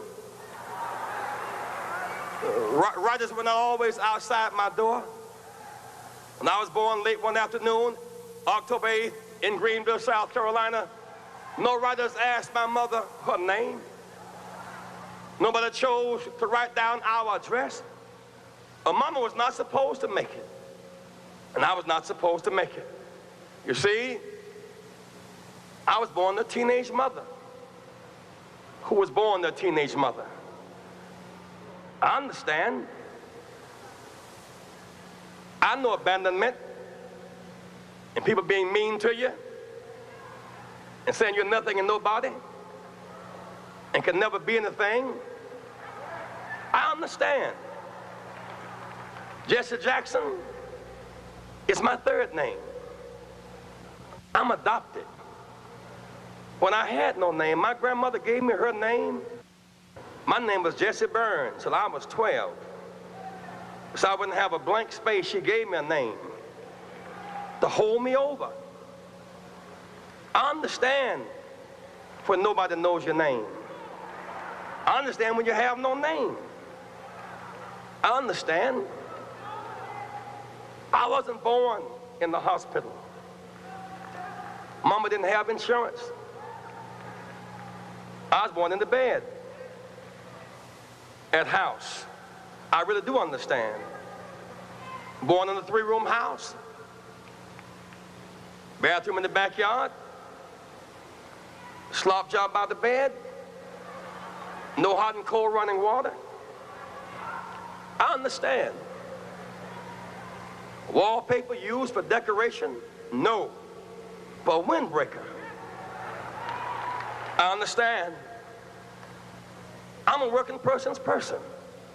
That's why I understand you, whether you're black or white. I understand work. I was not born with a silver spoon in my mouth. I had a shovel programmed for my hand. My mother, a working woman. So many days she went to work early, with runs in her stockings. She knew better, but she rolled runs in her stockings so that my brother and I could have matching socks and not be laughed at school. I understand. At 3 o'clock on Thanksgiving Day, we couldn't eat turkey because Mama was preparing somebody else's turkey at 3 o'clock. We had to play football to entertain ourselves. And then around 6 o'clock, she would get off the Alta Vista bus and we would bring up the leftovers and eat our turkey, leftovers, the caucus, the cranberries, around 8 o'clock at night. I really do understand. Every one of these funny labels they put on you, those of you who are watching this broadcast tonight in the projects, on the corners, I understand. Call you outcast, low down, you can't make it, you're nothing, you're from nobody, subclass, underclass. When you see Jesse Jackson, when my name goes in nomination, your name goes in nomination. I was born in the slum, but the slum was not born in me. And it wasn't born in you, and you can make it. Wherever you are tonight, you can make it. Hold your head high. Stick your chest out. You can make it. It gets dark sometimes, but the morning comes. Don't you surrender. Suffering breeds character. Character breeds faith. In the end, faith will not disappoint. You must not surrender. You may or may not get there, but just know that you are qualified, and you hold on and hold out. We must never surrender. America will get better and better. Keep hope alive. Keep hope alive. Keep hope alive on tomorrow night and beyond. Keep hope alive. I love you very much. I love you very much. Cora, that is, you said you were there. Me too. Me too. I said so little, and I know so much, and that's hard to do. But you made a point about Jesse. He's brilliant. He was very brilliant. Probably one of the most brilliant persons I've ever known. And he was so brilliant that people took it for granted. And he used to say to Marion, people make fun of me because I rhyme, but it's hard. You tried. Rhyming is hard. You tried. And making fun of me. I mean, it was just a fundamental way they talk. But of all of the speeches, because my passion beyond young people is voting, and anybody in this room knows me knows that. The 30th anniversary of the March on Washington, Jesse gave a speech, to me, one of the best speeches he's ever given, or anybody else has given. Hold up. You're mic'd up. Okay, go ahead. Keep going. Am I mic'd up? There you are. Keep going. And I titled the speech, Rocks Just Laying Around. I don't know if you're familiar with that speech. It was after the 1980 election, the election of Reagan, the loss of Jimmy Carter for his second term. And he got up and he talked about the Bible story of David and Goliath. And how David didn't have anything. He had a slingshot. And he looked around and he saw the rocks. And he took those rocks and he used those rocks and he slayed that giant. And he talked about how many black people in all of these major states that were registered to vote and did not vote. And the percentage of the people who did not vote were far beyond the percentage that Reagan won. He said you were just rocks just laying around. It was such a brilliant, and he went on and he had the statistics state by state. He gave the numbers and it had profound impact on me. And I consider that one of his greatest speeches.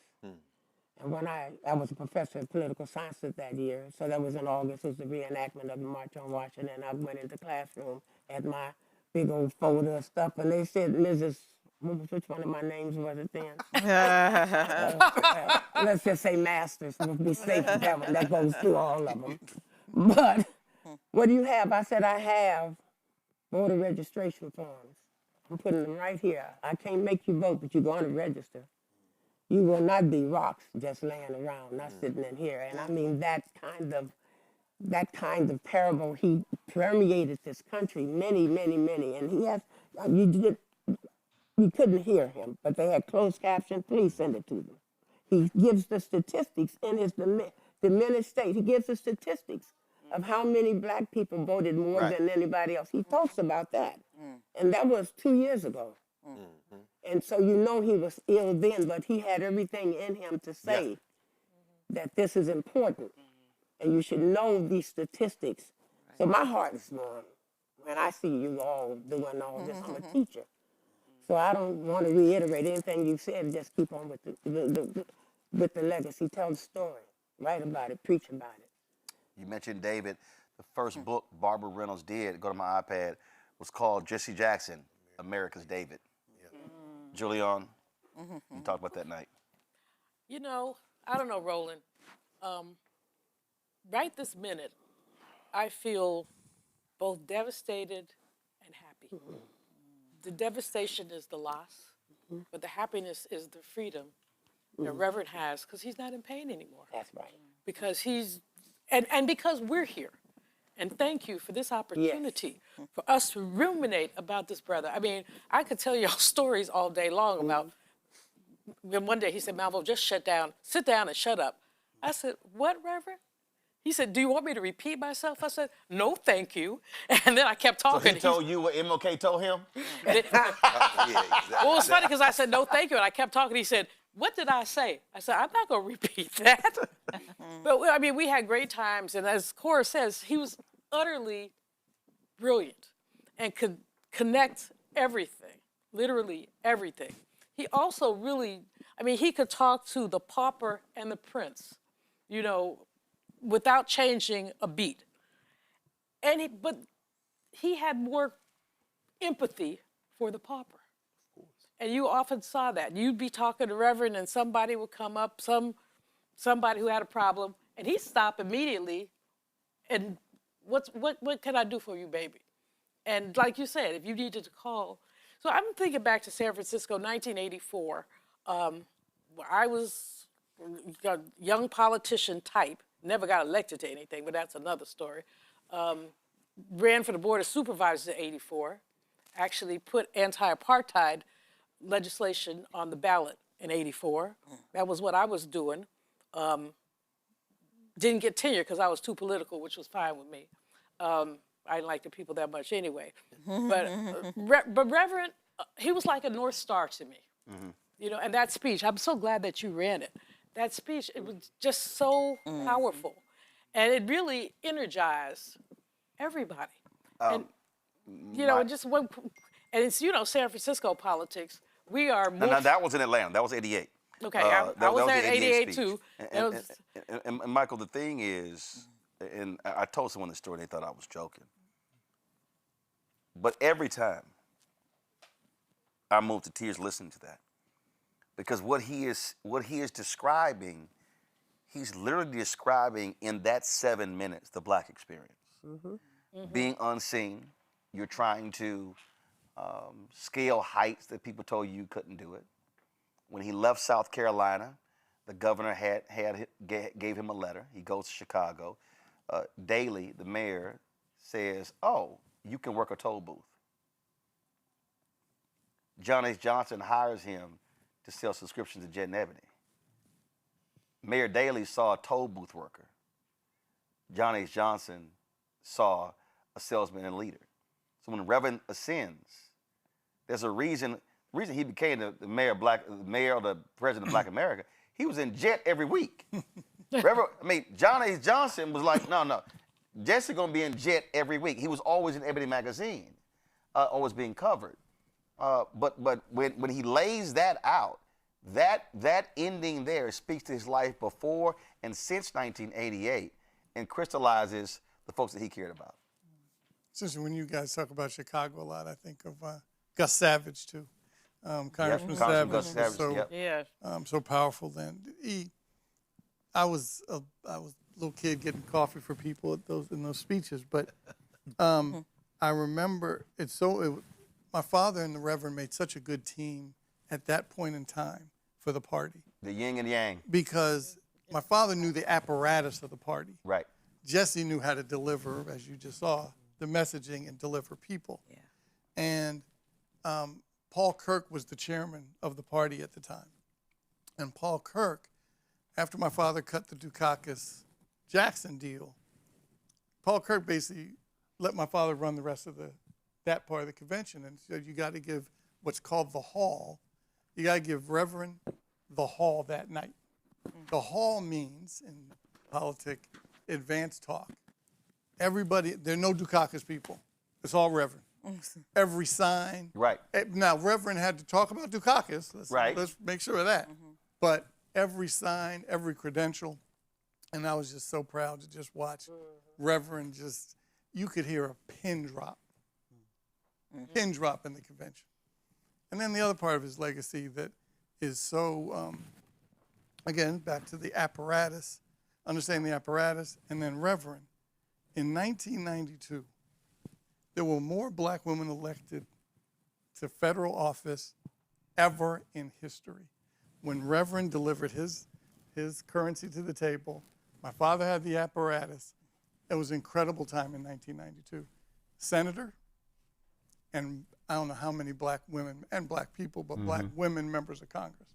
It's stuff that's not really written about relative to what Reverend did. Plus, he's frat. So, thank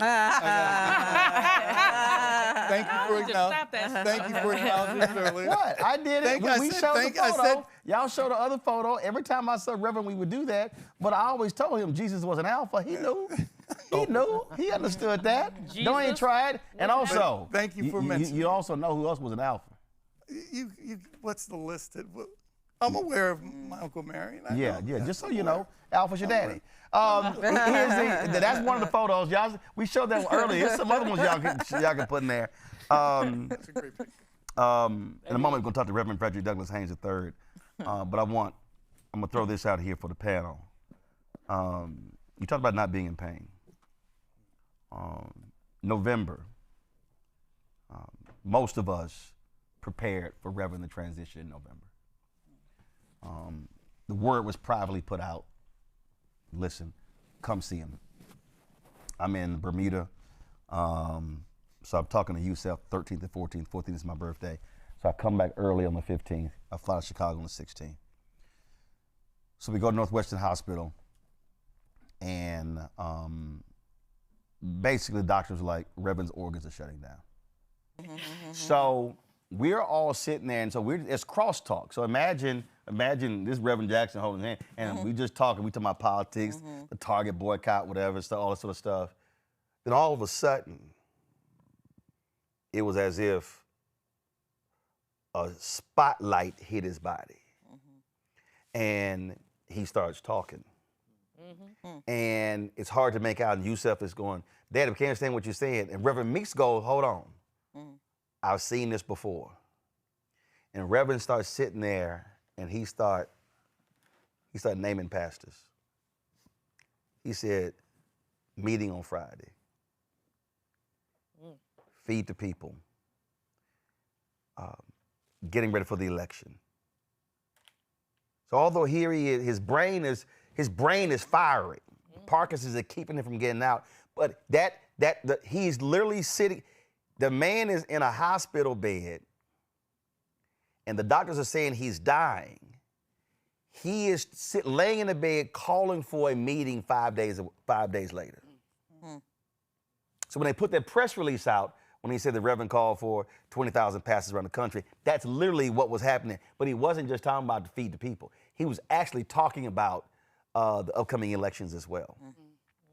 And so what happens is, so I step out, other people come in, I'm like, sit by the Reverend. I go into the family room, we're all in there. And literally we're over there talking about planning the funeral, all different things like that. And then like, hey, Roland, Reverend's calling you. So I go back in. So then we talking again. So I'm gonna come take a seat, spend time, Reverend, go back. He calling you again. This happened like 5 times. Reverend was not interested at that moment in people saying, oh, Reverend, we love you. He wanted to talk about politics and organizing. Yep. He did not want to sit here. He was like, this is not I ain't gone. I'm watching this, and this man is literally sitting here trying to plan a meeting 5 days later that he can't go to. And so he was, and they kept saying, everybody come out and want him to rest. He did not want to rest. He didn't want to rest, nah. So I leave, I fly back, I flew in Sunday, I fly back out. The next day, the doctors go, we ain't never seen this. We just gonna ride this and see where it goes. They were stunned that this man recovered, and remember, that was the 16th. He got discharged on November 25th. Wow. This man's whole life was people. and movement. Jackie Jackson, I'm about to walk and she hugs me. We're hugging. She squeezes tight and she says, please don't stop talking to my daddy. This is what's keeping him alive. It was as if his entire, it all got revived in the moment. And I was, before I left, I shared a word with him.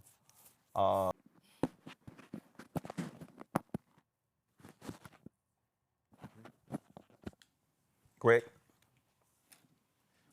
Man, you talk about somebody who has graduated to ancestorhood, who left it all here.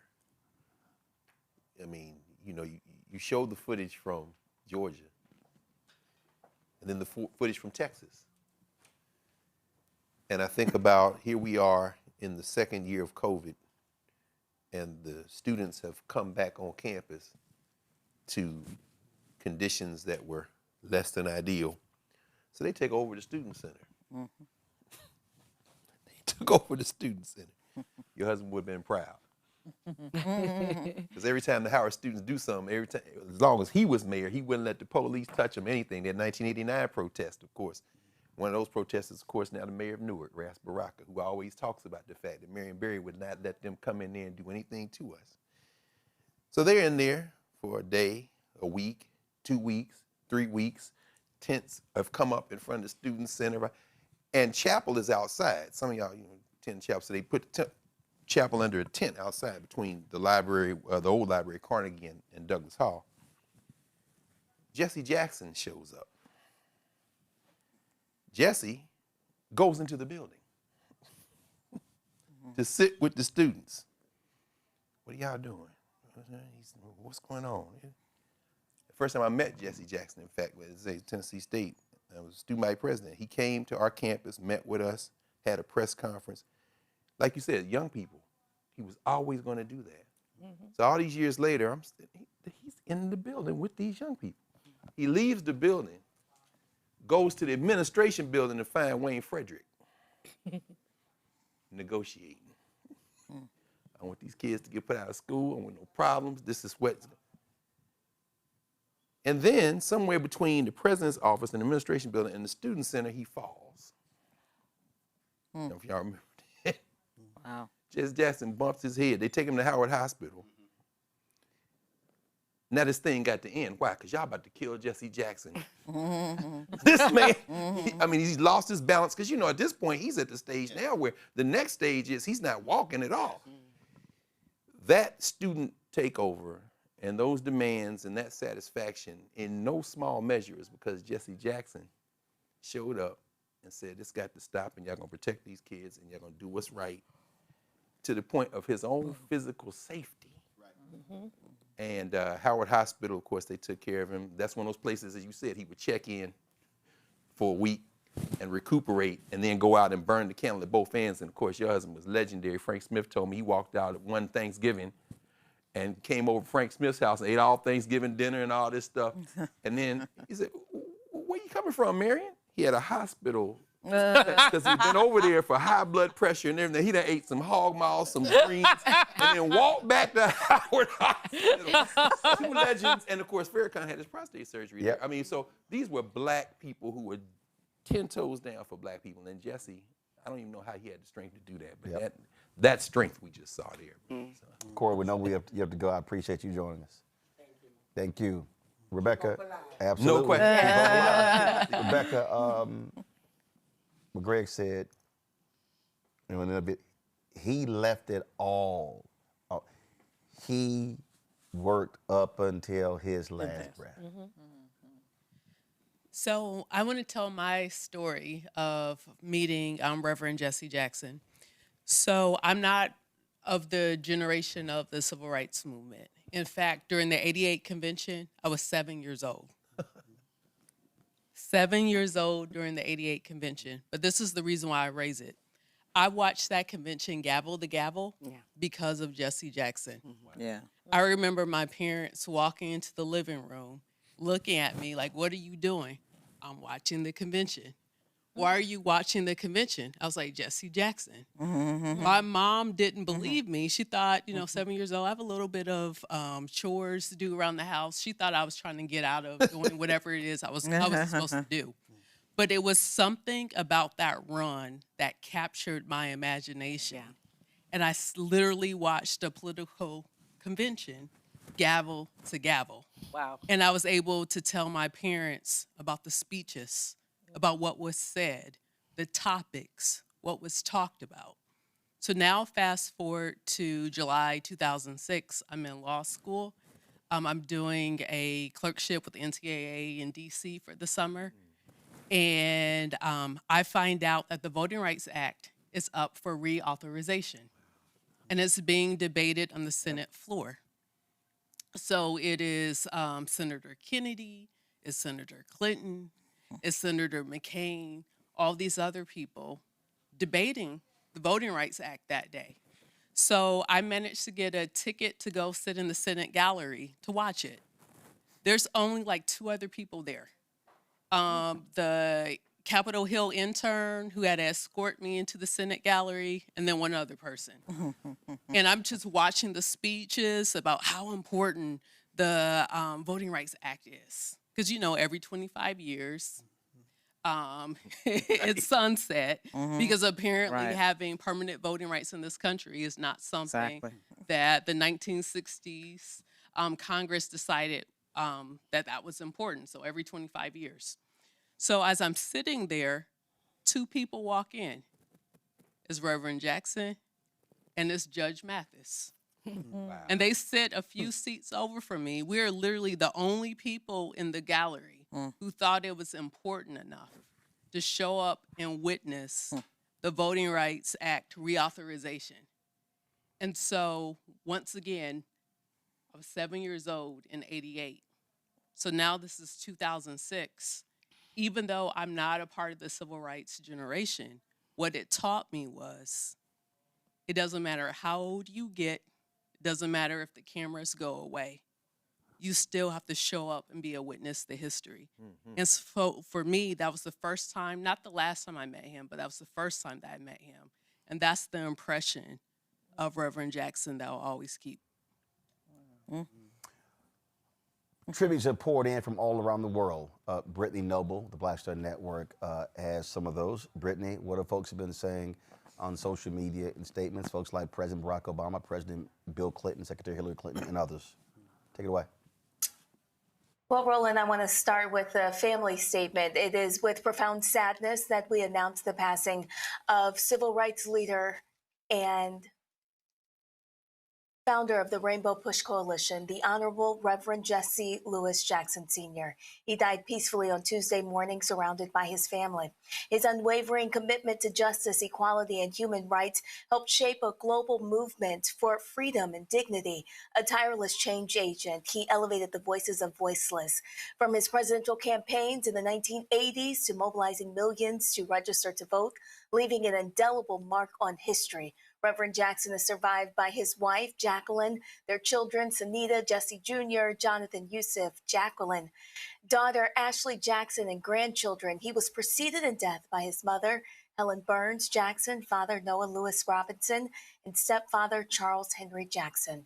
Our father was a servant leader, not only to our family, but to the oppressed, the voiceless, and the overlooked around the world. The Jackson family said, we shared him with the world, and in return, the world became part of our extended family. His unwavering belief in justice, equality, and love uplifted millions, and we ask you to honor his memory by continuing the fight for the values he lived by. His school, North Carolina A&T University, sent this out on X. North Carolina A&T State University students, faculty, staff, and more than 70,000 alumni deeply mourn the passing of Reverend Jesse Jackson, a 1964 classmate, alumnus, global civil rights icon, and friend. His was a life truly well lived. Our hearts and thoughts and prayers go out to the Jackson family. Former President Barack Obama sent this out on X. Michelle and I are deeply saddened to hear about the passing of a true giant, the Reverend Jesse Jackson. We will always be grateful for Jesse's lifetime of service and the friendship our families share. We stood on his shoulders. We send our deepest condolences to the Jackson family and everyone in Chicago and beyond who knew and loved him. Bernice King said this: Reverend Jesse Jackson Sr. devoted his life to lifting people in poverty, the marginalized, and those pushed to society's edges.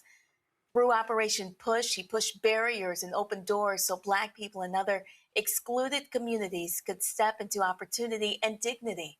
With the Rainbow Coalition, he cast a bold vision of an inclusive society, uniting people across race, class, and faith to build power together and expand the table of economic opportunity.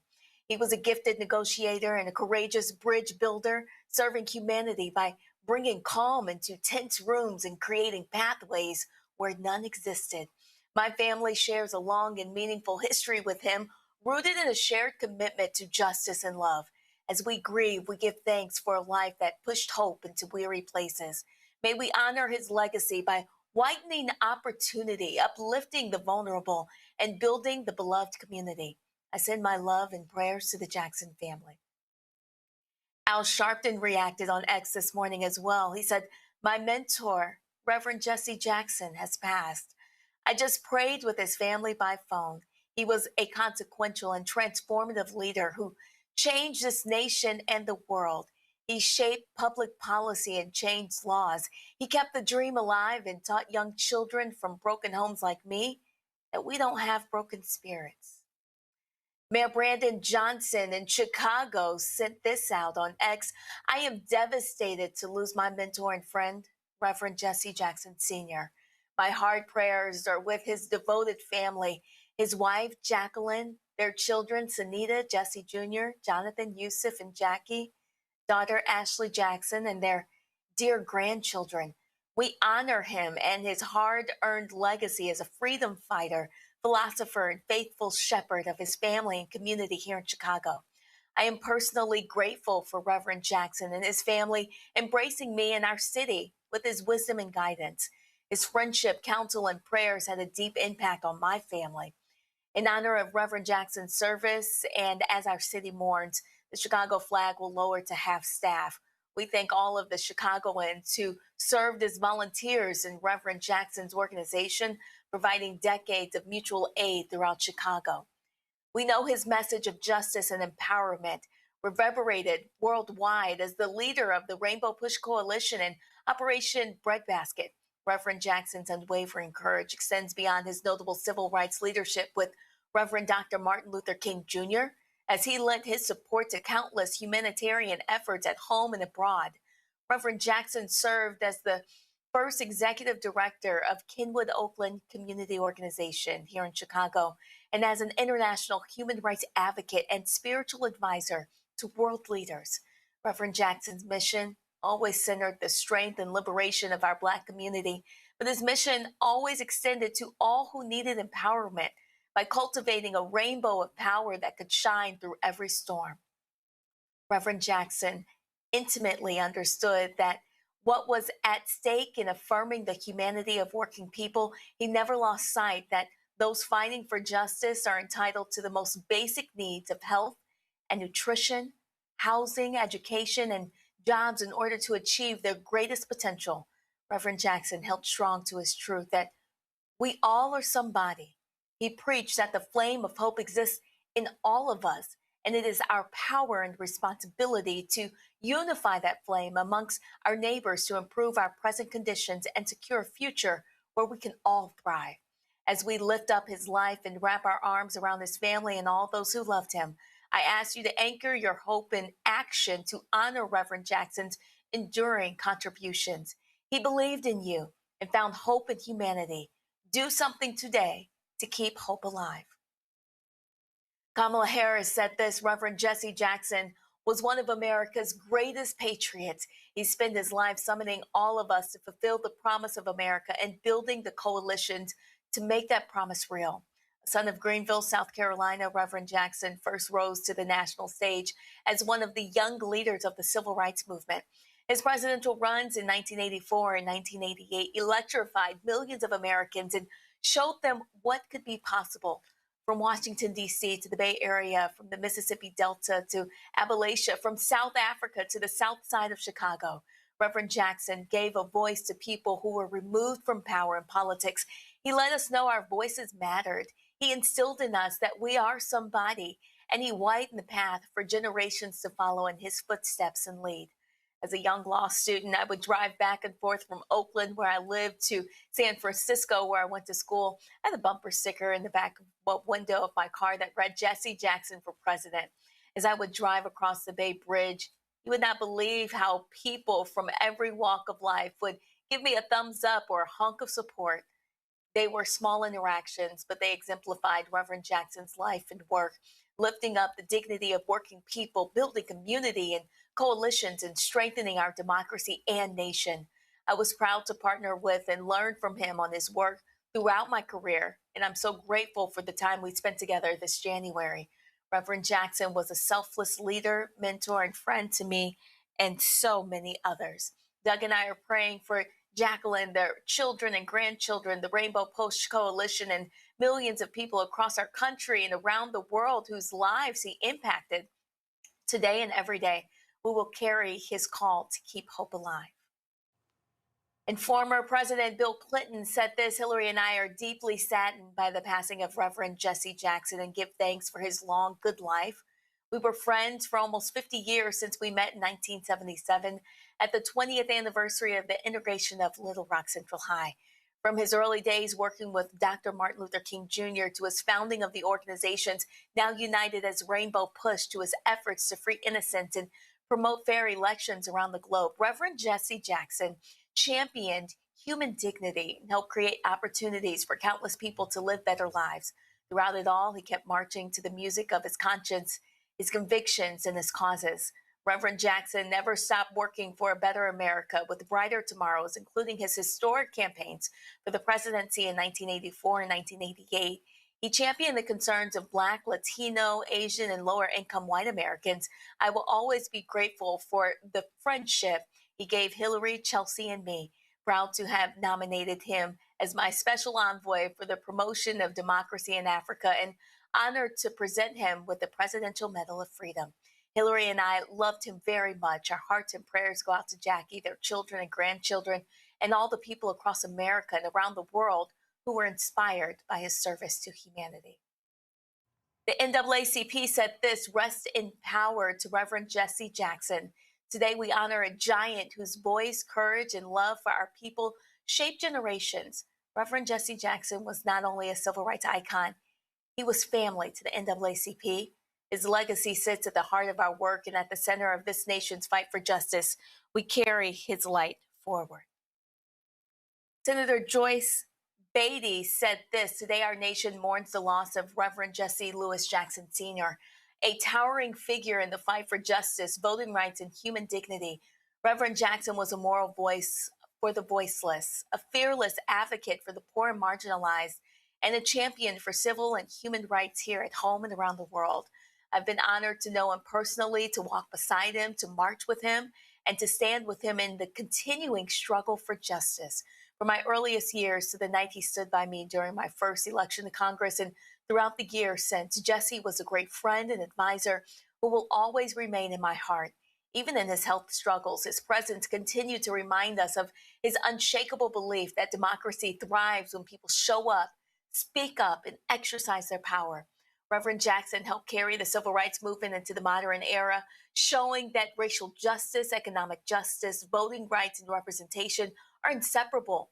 Through Operation Breadbasket, Operation Push, and the Rainbow Push Coalition, he built lasting institutions that expanded community services, economic empowerment, and political mobilization. His presidential campaigns and decades of grassroots activism strengthened civic engagement, deepened Black political power, and proved that a Black candidate could compete on a national stage.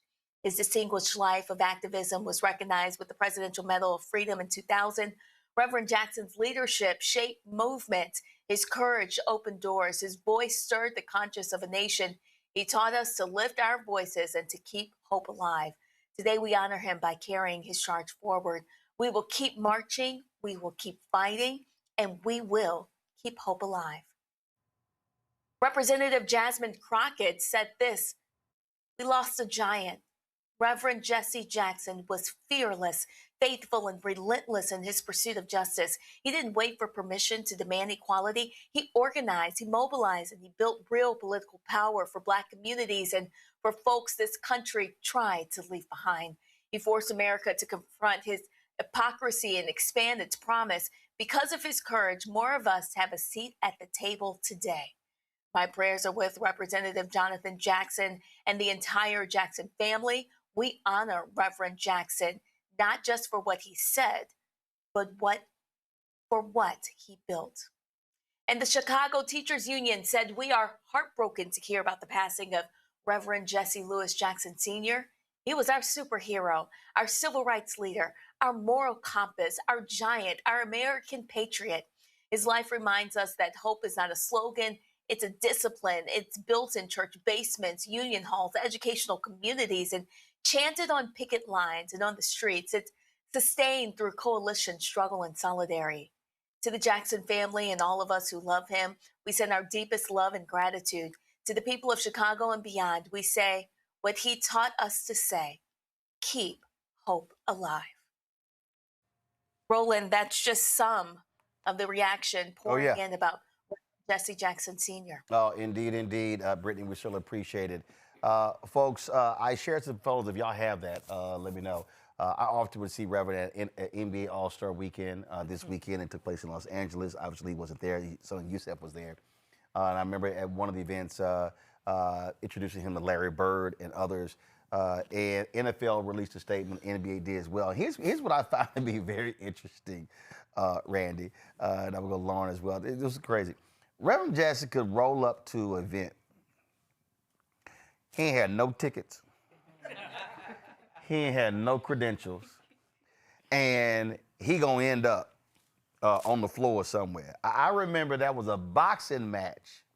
That was a boxing match in Chicago. It's a heavyweight boxing match. And the brother wins. Reverend is in the ring. Reverend escorts the brother to the dressing room, and after the fight, they got to immediately take a drug test, and so no one else. So they like Reverend is with the boxer, and all of a sudden they stop Reverend, they close the door, and they for the drug test. Reverend's like, okay, he got to take a drug test. We like Reverend, we all know, but it was hilarious, and so people don't. He was always around sports. He was always around sports figures, and same thing, was revered by those athletes as well. They all paid their respects. Karen Russell posted something on her Twitter. She said he was a fixture in the Russell household. Her father was Bill Russell. Right. Well, I think what people always said about him is that he was audacious. And he said after that first time he went to jail for that 15 minutes for the library, he was mad, locked up because protesting he couldn't get a library book. He said he was never scared after then. And he always felt that he belonged. So when he told us all the message that you are somebody and I am somebody, he really believed it to his soul. And he would walk in and meet with CEOs of corporations or any sports star as if he belonged there. He felt he belonged on that in that ring. And it should educate all of us because everyone accepted him because he felt like he belonged. So he was never rejected. And Lauren, we talk about the Rooney Rule. I mean, he was fighting in corporate America. He was fighting for black folks off the field and management in sports. And again, he brought the same force of nature to sports as he did to politics, as he did to Hollywood, as he did to every area. Right, and the question is, who is that now? Who is that person now? Is it, we know when this happened. There's no one person. I mean, there's no one person. It's no disrespect to anybody. That's right. I have long said that there is nobody, there is nobody alive who can replace Reverend Jackson. The stature that he brought to the table, the relationship that he brought to the table, the history that he brought to the table, there's nobody. Well, is there a group is the question.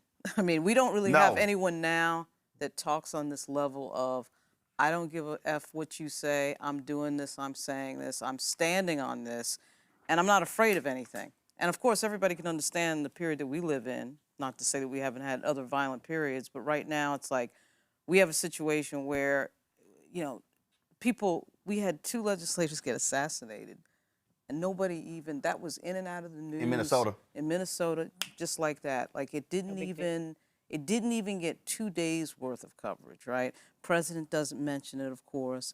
And of course, you can understand why our leaders would be reticent to be speaking truth to power. But it is amazing the level of corporate control that we see in our politics, that he completely ignored and blew through. And in fact, he was the person, Jesse Sr. was the person challenging that corporate control. Who is that right now? What is that right now? What group, what Black leadership group is doing that now in a clear-throated way? None. Like he was doing, right? I have no problem saying none. Whether it's right, whether it's a person or a group. And he did that, not only did he do it, but it's like totally unapologetic. Like I said before, the fact that he was talking about poverty is a huge deal. Nobody talks about it. The Democrats don't talk about poverty, the Republicans don't talk about poverty. He talked about poverty all the time. Right. And on top of that, like I said, getting back to the corporate piece, our groups now are controlled by these corporations, by the money of these corporations. They stay quiet because of these corporations, and he had none of that. And you've got to go all the way back to King and Malcolm X to find that again.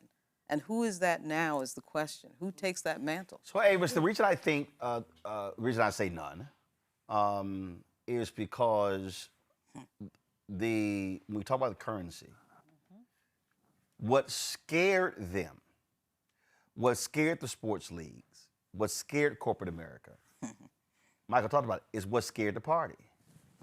He could bring the army with him. Exactly. And so the problem today, and I was literally having this conversation with a couple of people at the All-Star Weekend in LA, is that too many of our groups are insular. The Black community writ large ain't got a clue what they doing. They aren't seen. They aren't communicating with them. They're not touching the people. I had some fool who's on social media rolling the community being trying to get with you. I was like, first of all, fool, we ain't never heard of you. This little ignorant pastor out of Detroit. I was like, we ain't never heard of you. And I said, I know how many Black neighborhoods I can walk into. I'm like, what the hell are you talking about? And that's part of the deal. The fact that Reverend Jackson, as Jeff said, would rather go to a soul food restaurant than Ruth Chris Steakhouse, because he understood he understood his base. Yes. And so that's and the last point before you speak to that is that the reason cats today can't do it is because too many people today are rhetorical leaders. They talk and they speak on social, but there's no work behind it. Go ahead. Right. There's so many things, and you're exactly right. What we are facing right now has been the very targeted and very effective silencing of what I call the nonprofit industrial complex. Yep. Because what happens here is our nonprofits are reliant on foundations as well as corporations, which have both been kneecapped in different ways by this administration. And so as a result of that, they have just been trying to survive what happened to them last year and have been, silenced to a great degree. Before this administration, they were silenced because of the corporate money. Before Donald Trump. I would say both. I would say both. That would funding say corporations, and it's not just corporations. And the reason why I'm saying foundations is because he who pays the money calls the tune. Absolutely. The way the nonprofit industrial complex works is you don't get to do or talk about or focus on those things that you, as the organization, believes may matter. You focus on those things that you get paid to do work on. And those agendas are set by the foundation. So it's all of that. All of that is the problem. It's so funny, Julian. I'm at the NBA Tech Summit, and I'm having a conversation with a brother, Greg. He's our alpha brother, Michael. Don't hate. Don't hate. Congratulations. I might let you celebrate. Oh my! And we were talking about this idea of doing a raise, a money raise. And I've had so many people approach me and say, "Man, you need to do a raise. I mean, you need to build scale." And my response always is, "Well, first of all, going out and raising money is easy." I said, "But if the advertising spigot ain't turned on, then all you're going to end up doing is raising money, spending the money, burning through the money, and you're not going to be able to increase your revenue. Now you're going to be forced out to go and raise more money to pay the first investors back. Now you're diluting your equity. And then he said, and the other thing is, he said, people like me, he said, if we invest in companies, we want a say. Mm-hmm.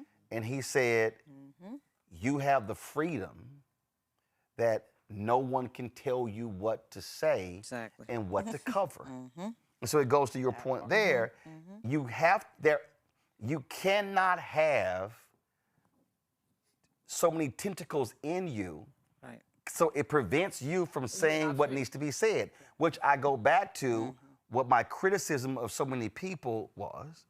Too many black folks did not give back and invest. So if you were a company and Reverend Jackson helped you get a $10 million contract, you should have given 5% back to Rainbow Push. Right. No question. absolutely. I mean, So, because our freedom fighters have to have the freedom to fight and not be handcuffed because, say, a corporation has bought a table or is funding the scholarships. Right. And now they can't say what we need them to say and do what we need them to do. Well, 3 quick points. First of all, you're absolutely right about Rainbow. Reverend, we have, I forget the name of it, but it's like a bureau. It's which basically businesses come on the Saturdays. He tries to hook people up. Right. With the, and that literally goes all the way back to Operation Breadbasket. That's literally what they did. And I could tell you, probably 1 out of 10 ever gives back. Wow. They show up. They smooze. Right. They Saturday morning they come to breakfast. He calls people out, and they don't give back. So that's number 1. Number 2, we cannot. While this administration has been crippling, I think we do ourselves a disservice if we put too much emphasis on this administration. I do not curse on your program much, so I will not use the name of the President of the United States because I would consider that cursing. You mean the twice impeached, criminally convicted convict? There you go. Go ahead. Who lives in a house that enslaved people built. Got it. But basically, we give that thing too much credit. This has been drifting for quite some time with foundations, as you say, telling people what they, as opposed to giving you unrestricted funds, which gives you most freedom, tells you, well, if you do X, then we'll give you the money. Well, X may not be, I've seen folks like Melanie. I mean, you got running in circles because you want to please the funder. Right. And this was happening before that man. So we cannot, the predatory capitalism and the exploitation of poor people, and thank you, Lauren, for raising that, that was pre that man. I mean, we've been drifting towards this empire. We've been drifting toward for quite some time.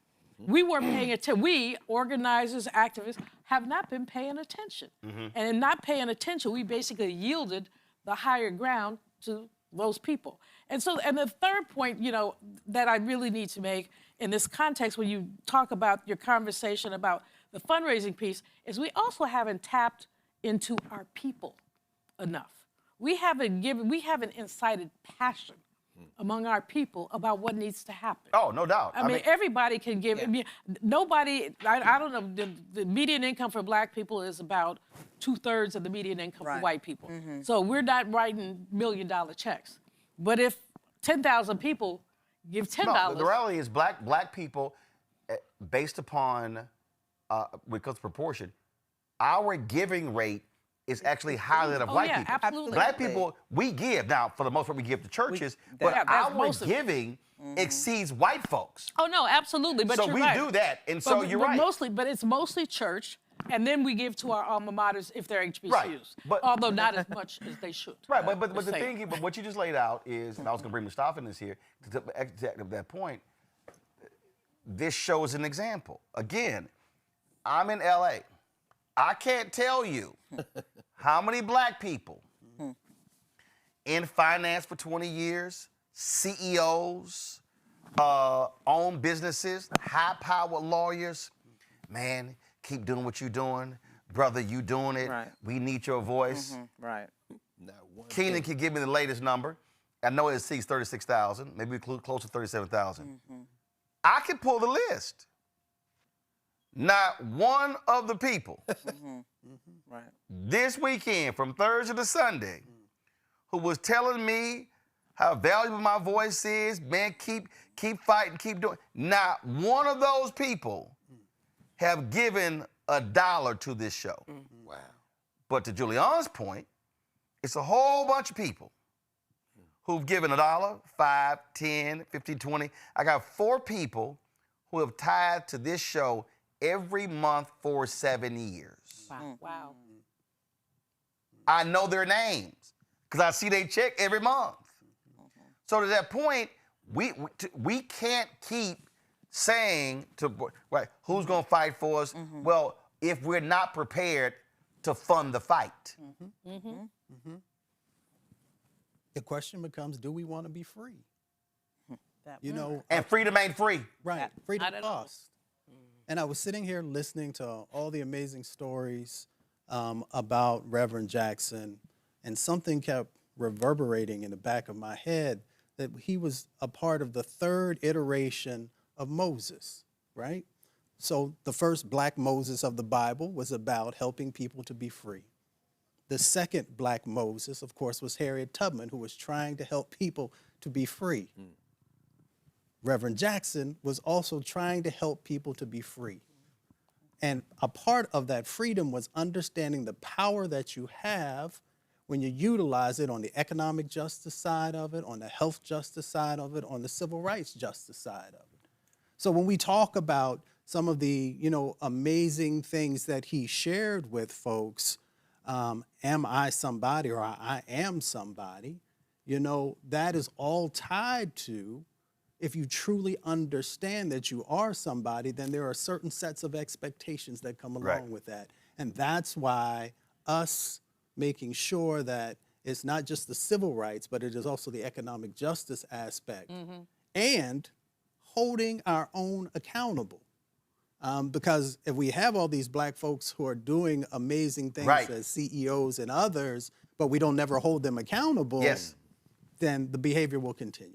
Michael, I've called out, and this is final comments, I've called out, there are a lot of Black folks who are on boards of directors because of the work of Reverend Jesse Jackson Sr., Earl Graves, and others. And I've always said that if you are a Black person on a corporate board and that corporation looks the same 5, 10 years later after you join, then you fail Black people. If all you've done is collect your stock options and that corporate check for being on the board, and you do not expand opportunities for Black people, you've actually wasted what Reverend Jackson and Earl Graves fought for, because they were fighting for you to be on there to actually do those things. Right. And same thing, whether you are a Black CEO, whether you are a Black senior executive, I can tell you right now, the worst folk we've had to confront in terms of Black-owned media and advertising dollars Black folks. is a Black exec in a company or an ad agency. Lord. Right. No question. I'm talking about, and so this is where, to Mustafa's point, and they get mad at me because they like, damn dog, why you calling people out? Because we can't continue to let folk profit in silence. And the rest of the community starves. Your final comment on this tribute show to Reverend Jackson. I'm glad that I think it was, I forgot who left before Ms. Barry. She mentioned to the family, very caring, wonderful family. Jesse Jr. and I, when we were getting coffee and making copies for folks. Good friend, good dude. I reached out to Jonathan today. My sister talked to Santita. So it's a family that obviously should be uplifted and prayed for. But their dad is amazing person. He would say, he called me Brownie. He'd say, look, Brownie, I need some chicken. I need some chicken. And his favorite for you DC people, churches was his favorite chicken. Yeah. Wow. I don't know what it was in Chicago. I can't speak to New York. Can't speak to Chicago's anybody. probably Harold's Chicken. Maybe Harold's. They probably went to Houston. It was French's. Oh yeah, it was got you. definitely French. Anyway, here was Church's. And the soul food place is a place called Georgine's, the Player Lounge in Southeast. Nice. That was the soul food place when you get the full dinner. Anyway. Players, that's It's still there. So I'm standing around waiting for him to, give me a 20 or something. And I'm still standing around waiting for the 20. And I'm still standing around waiting for the 20. And I said, all right, Rev, I'll be back in however long it was going to take us to get there. Still, I'm thinking that now that I'm leaving, so no 20 came. So I get, and I have that, I was working for him. I was working for the campaign, so I had that big brick phone. I don't know if it was in the bag. Remember the big brick phone? Yeah. Right. Yeah. So I had the big brick. I called my dad. I said, Dad, I'm going to get some chicken for Rev. He said, go get him some chicken. I said, I'm going, but what do you want me? He said, no, you can't worry about that. I'll deal with that later. Go get the guy some chicken. Give him some chicken. Bring it back. I said, okay, Rev. So I'm still thinking now. $20. Right. I'm delivering the currency. You singing Johnny Taylor, my last $2. Yeah. Man, he didn't want to. Reverend didn't want to hear it. But what a. You funny. If he could walk into a boxing match with no ticket and go into the ring, what made you think you were going to get some money You're for right that? about that. That's a good point. And the first time I met, what title did you give the guy that lives in the house that slaves built? What do you call him now? The twice impeached, criminally convicted commander-in-chief. First time I met him was at the Mike Tyson fight. Right. Mike Tyson, Michael Spinks. Yep. Did I say it right? Yeah, I got it. Okay. Yep. 91-second fight. Yes. So my dad and Rev. Your ear got bit? No, that was in the Holyfield. No, this is when he put Michael Spinks. No. This one didn't last that long. He put Michael He didn't Spinks have time to bite him. Sure did. He put him. Right. So Jesse Jr., my father and Rev went to the fight, and that's when I met Mr. Trump in the buffet line. And Reverend and I, so I'm getting some chicken wings. Reverend said, man, put those back. I said, Rev, just give him a little plate. He pleading. Because he wanted the wings that I wanted. So I put mine back. And he takes the little clamp thing and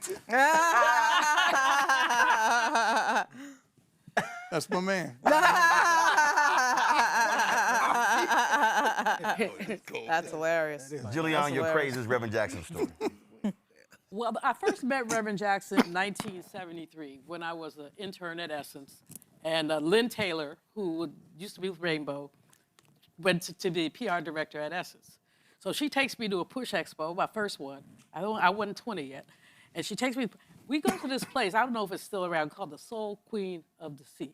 It was in Chicago. And they had these wonderful buffets. So we said, Lynn says, come join us. So, and Reverend liked to eat. So we sat down at the buffet and we're eating. And we sat there so long, they changed the food.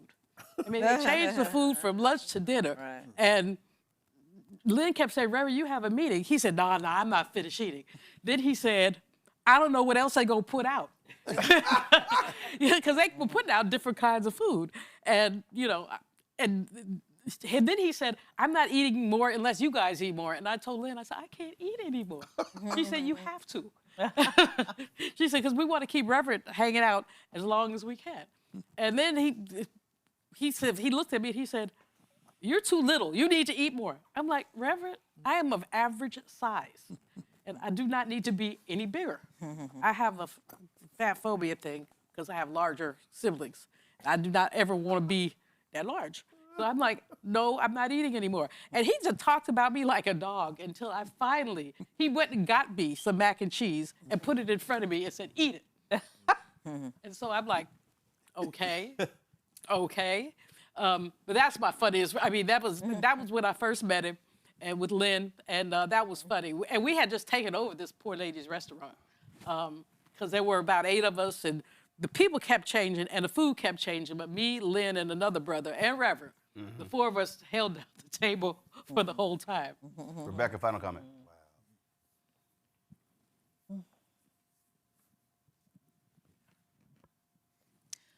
So I think this show is important, but I also think it's going to be very important in how we tell the story of Reverend Jackson, because we can't allow the history books to tell the story. Because if the history books tell the story, They'll lie.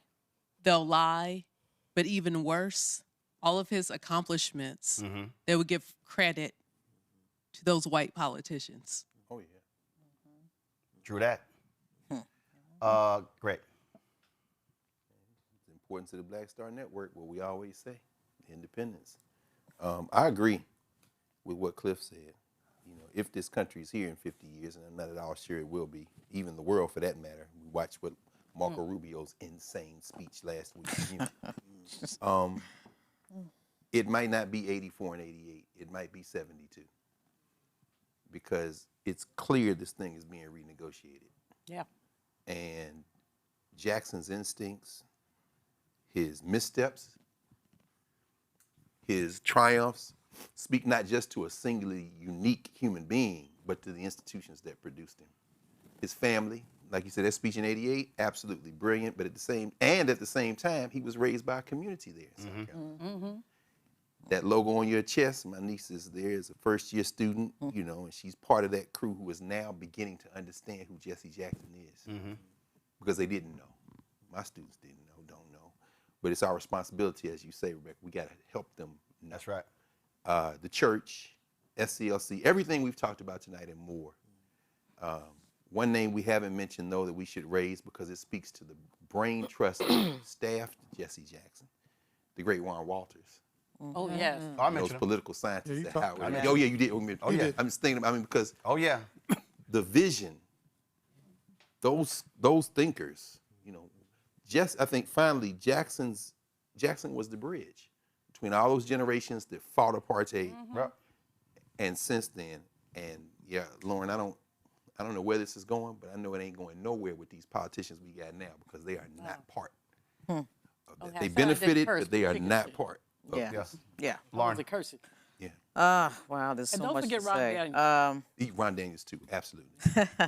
You know what? I just really, the thing I think about is watching him on TV. I was, you know, a little nerd kid that liked politics. My first convention was actually '92, Madison Square Garden. My dad was a cop, and he just walked me into that, right? So I didn't, you know, in person see '88, but I saw it on TV, and I remember thinking that in '84, you know, Mario Cuomo, of course, is governor of New York, and he did the Shining City on the Hill speech. I remember that so well, even as a kid. And I always thought the Jackson speech 4 years later was a counter to that speech in a way. Even though it may not have intentionally been, it kind of felt like it was. But at any rate, I was glued to the TV for Reverend Jackson. I also was in Grant Park for Barack Obama. I didn't see Jesse Sr. there. I could see from where I was sort of in a little media area. I could see the president-elect clearly, but I never saw Reverend until, of course, the famous photo of him crying in the crowd. Absolutely. At any rate, I just think the sweep of history that he covers, we see these photos today. I saw several photos. I actually thought they were AI when I first saw them, but they were coming out from the King Center, so I read that I believed them. But anyway, the early photos of him and Reverend King, MLK, and it's incredible, the sweep of history he covered. He started so young, and he, of course, it's like, 12 years after Shirley Chisholm, and then he ends up being the person who propels the first black president of the United States into office. It is an incredible run. And what can you say? Roland, the 7 minutes that you played, I've heard that so many times, and listening to it again, you never get tired of it. Nope. You never get tired of it. Classic. And when he does that run at the end, and he just says the words, "Keep hope alive," I also just would end by saying this. I like that the director didn't F it up. You get the pictures of the faces, black and white, reacting to him. Yep. You know, so many times we see a speech in person. You maybe go back and see it later. This is, of course, the age of the VHS, but thanks to C-SPAN and everybody else, you can see the proper movement of the camera to people black and white reacting in real time, standing up and clapping. You can see people in the place that don't seem to be Jackson delegates reacting. You know, it was just unbelievable. I don't Yep. think he brought the role of oratory up. Nobody could compete with that after that. I think Barack Obama, of course, as a younger Barack Obama, probably saw that and said, I've got to at least try to get to that, Nope. but nobody can get Again, to it. Amazing. Obama gave a nice speech. Yeah, absolutely. It is not in the Yeah. same Yeah. discussion Yeah. as 84, 88. I mean, Yeah. listen, And it's listen. not even- it's not even in I the made room. tough. I It's made not tough even in the grade when room it comes to at 84, speeches, and Barbara Jordan's speech is not in the same discussion. Yeah, there was some I mean, really great again, speeches. Yeah. Ann Richards gave Ann a Richards, great speech. Yep. Yep. Ain't in the same You discussion. can't, you know, that Reverend- that you close can't right there. match Hold on. No, I gotta go to Avis. Unbelievable. Yeah, you know, for me, I just keep coming back to the fact that his life has really laid the gauntlet down for what we need to rise up to today. And when you made that statement, which is absolutely true, that there is no one person nor one institution that covers the breadth of the contributions that he made to this country, I really think that we need to say, what does that say about us? Yep. What does that say about us in this moment? And what does that challenge us to do now? And finally, your point about supporting our organizations, we have to be willing to invest in our own freedom. Yep. Period. We have to be willing to invest in our own freedom. Freedom is not free. And especially in this moment, this actually, you know, whenever there are things that happen that are bad, I also believe that they are also oftentimes a seed to a new beginning, a new revolution, a new perspective that can end up in a very positive direction. And if this creates the need for Black people to not really want, not to put everything on the line merely for inclusion, but instead focus on freedom and doing what needs to be done in order to be fully free, everything that is happening today could ultimately be for the better. And we get there when we follow the lead that his life has provided. Randy, your last before I go. When I heard the news today about 5-something in the morning, I really believe in something about divine timing. And of course, it's always sad when we lose someone, especially someone as great as he. But we need his voice so badly right now. And we're going to hear it more now because he transitioned than we would have had he stayed. And I said, isn't that just a gift to him? That all the words that he says, the encouragement that he gave us, the roadmap of what we need to be doing today is now going to be reiterated over and over again at a time that I believe Black Americans and actually Americans need to hear it. And so I said, there's something about the timing of now. I mean, even here in the speeches that we've heard today and the words, that's going to be repeated for these next upcoming weeks, and we need that so much. So those are my thoughts. When Sidney Poitier died, when Cicely Tyson died, their deaths were pretty much a blip on the radar of mainstream America.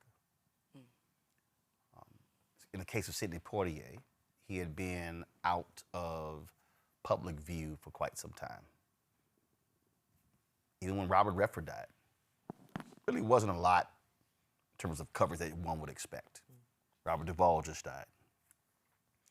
And so what often happens in our society, if a person is not constantly present and constantly in our face, then folks just sort of allow them to drift away.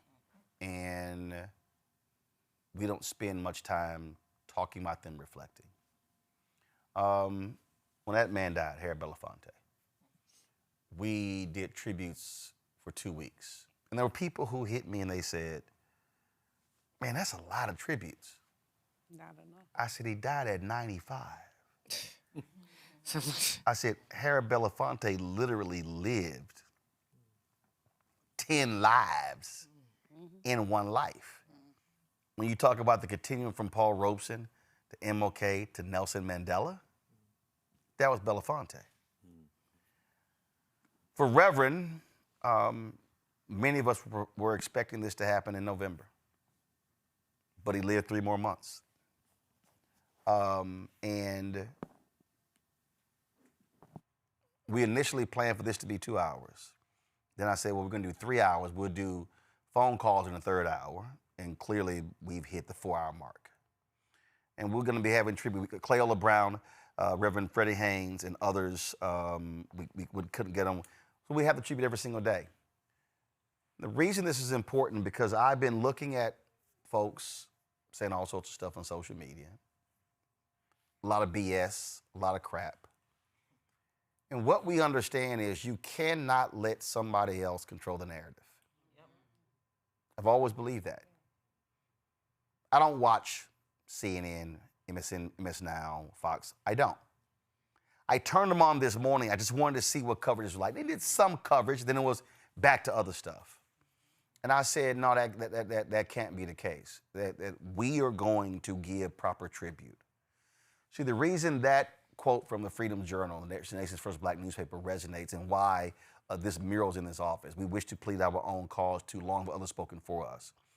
I didn't care what they said. I pulled up the websites, and Reverend Jackson is not at the top of Politico or Axios or Punch Bowl News or the New York Times. But we understand how significant he was and what he meant to our people, but also to this country and this world.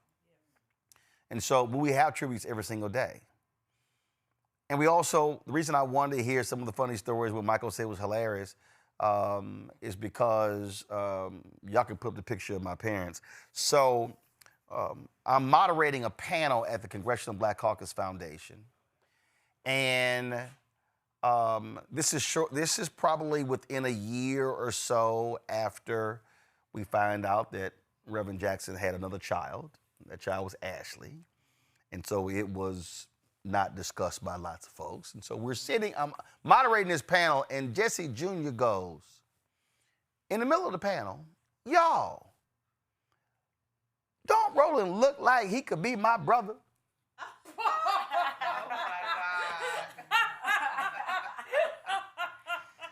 And Reverend Jackson goes, check the birth certificate.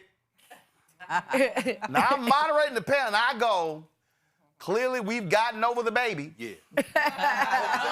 That's my response. And the room cracked up laughing. James Bevel was in the room. It was hilarious, crazy. I would ask that child if he took his meds that day. I'm trying. So I'm in Chicago. My parents come to visit. It was some reception or something. That photo was actually for the MLK Memorial in 2011, but it happened. But it was before that. I was like, Reverend, this is my daddy. This is my mama. And as you can see, I look like both of them. And he busts out laughing. They laughing. He's hugging them. He's more like a son. And that was always, every time I would see him, he was like, no, you look like you be my son. And I was like, here you go again with that. So between the Alpha and Omega thing, that was always a thing. So it was always hilarious. But Reverend Jackson's, his humor, so with all the seriousness, he also had fun. It was so that everybody has these crazy, hilarious stories dealing with Reverend Jackson. But he also had this ability to talk about with media to cause you to end up writing some shit you did not have planned. Reverend Jackson would call you and would essentially talk his way into you writing a story about him on a topic. So that happened a lot when I ran the Chicago Defender, and I was like, why is he calling me? And he always knew how to call, but right before a deadline. But then what he would do, though, what was crazy is, and this happened, he would literally be working, Mike, I guarantee you know this here, he would be working out his theories on you and would want your feedback to what he's saying in order to refine it. The next thing you know, you watching his ass on the network television like, that's the same bullshit he called me 2 days ago. Happened all the time. And it was like, it was always hilarious in terms of how he did that. So he understood, and I was gonna have Lon come on, Lon Walls, but we'll do it another day. And this is where I dare say more so, and I think really getting this from King, he understood the power of media. and he understood that mass media served a purpose. And he knew how to speak in sound bites. He knew how to articulate a point. He knew I can be short, I can be long. And that also was a part of the power because he combined his eloquence, his knowledge, his expertise with media. And all those things came together. And people forgot he had a show on CNN. And so all of that all fused together what made him him. And he was got elected here in D.C. Yeah, Shadow Senator. Absolutely. I wish the local TV people know that. I did an interview earlier. They didn't even mention it. I was kind of like, y'all might want to do some more research here in D.C. But we're going to close with Joy. This was at the 100th anniversary of the commemoration of the Tulsa Race Massacre. We were set up out in front of the historic church there. We were doing interviews. Y'all have the photo. Y'all have the photo. It's the photo of me and Reverend Jackson. Brandon Bell with Getty Images captured this photo. Reverend came over, and he came over. I think we did an interview. But he came over, and Brandon captured this photo here, and he sent it to me. I've been trying to find Brandon's damn email, but this has the Getty Images watermark, and I think that encapsulates our relationship. I thought a lot of him. He thought a lot of me. I greatly respected him and his family as well. And there's no doubt, so many of us, millions across the world, were saddened to find out this morning that he had transitioned to an ancestor at the age of 84. Let me thank everybody who participated. Let me thank our staff, because we normally do 2 hours. We went way over that, this 4-hour show. We will have more tomorrow. The family will release funeral details. We will have complete coverage of that. So if that means it's in Chicago, if there's something in North Carolina, South Carolina, we're going to be on the ground live covering that. Who preaches his funeral? It's a good question. I raised that question over the years. First of all, a couple of questions that I raised over the years. I said black people will rue the day when Reverend Jackson is no longer on the scene to the point because irreplaceable. Then same thing, because he was the eulogist at the funeral of so many different people. And then of course when Parkinson's took his voice, he still would attend but wasn't speaking. So yeah, it would be interesting to see The minister has been pretty much secluded. You think same thing, but you know, the minister was on when we hit Maher Belafonte pass. The only interview he did was on this show. If he's going to be so there. I'll be reaching out to see if he wants to come on. See if Minister Farrakhan wants to come on, talk about. So I'll be placing that call tomorrow. So it's a lot of folks who we'll be reaching out to, sharing their thoughts. Father Flager, Barbara Reynolds, who wrote 2 books on Reverend Jackson. So a lot of people we're going to be putting on. But for the purpose of the audience, I want you to understand, I don't give a damn what other media does. This is why we own this. This is why we control this. This is why we can decide to do a 4-hour tribute. This is why we can decide to do a tribute an hour a day between now and the funeral. And that's why black-owned media is critically important. And the last point I'll say, out of all of the civil rights and preachers and other folk I've dealt with, Reverend Jackson completely understood, valued, and respected black-owned media. Yes, he did. Black-owned media was never secondary to Reverend Jackson. Never secondary, and that also is absolutely important.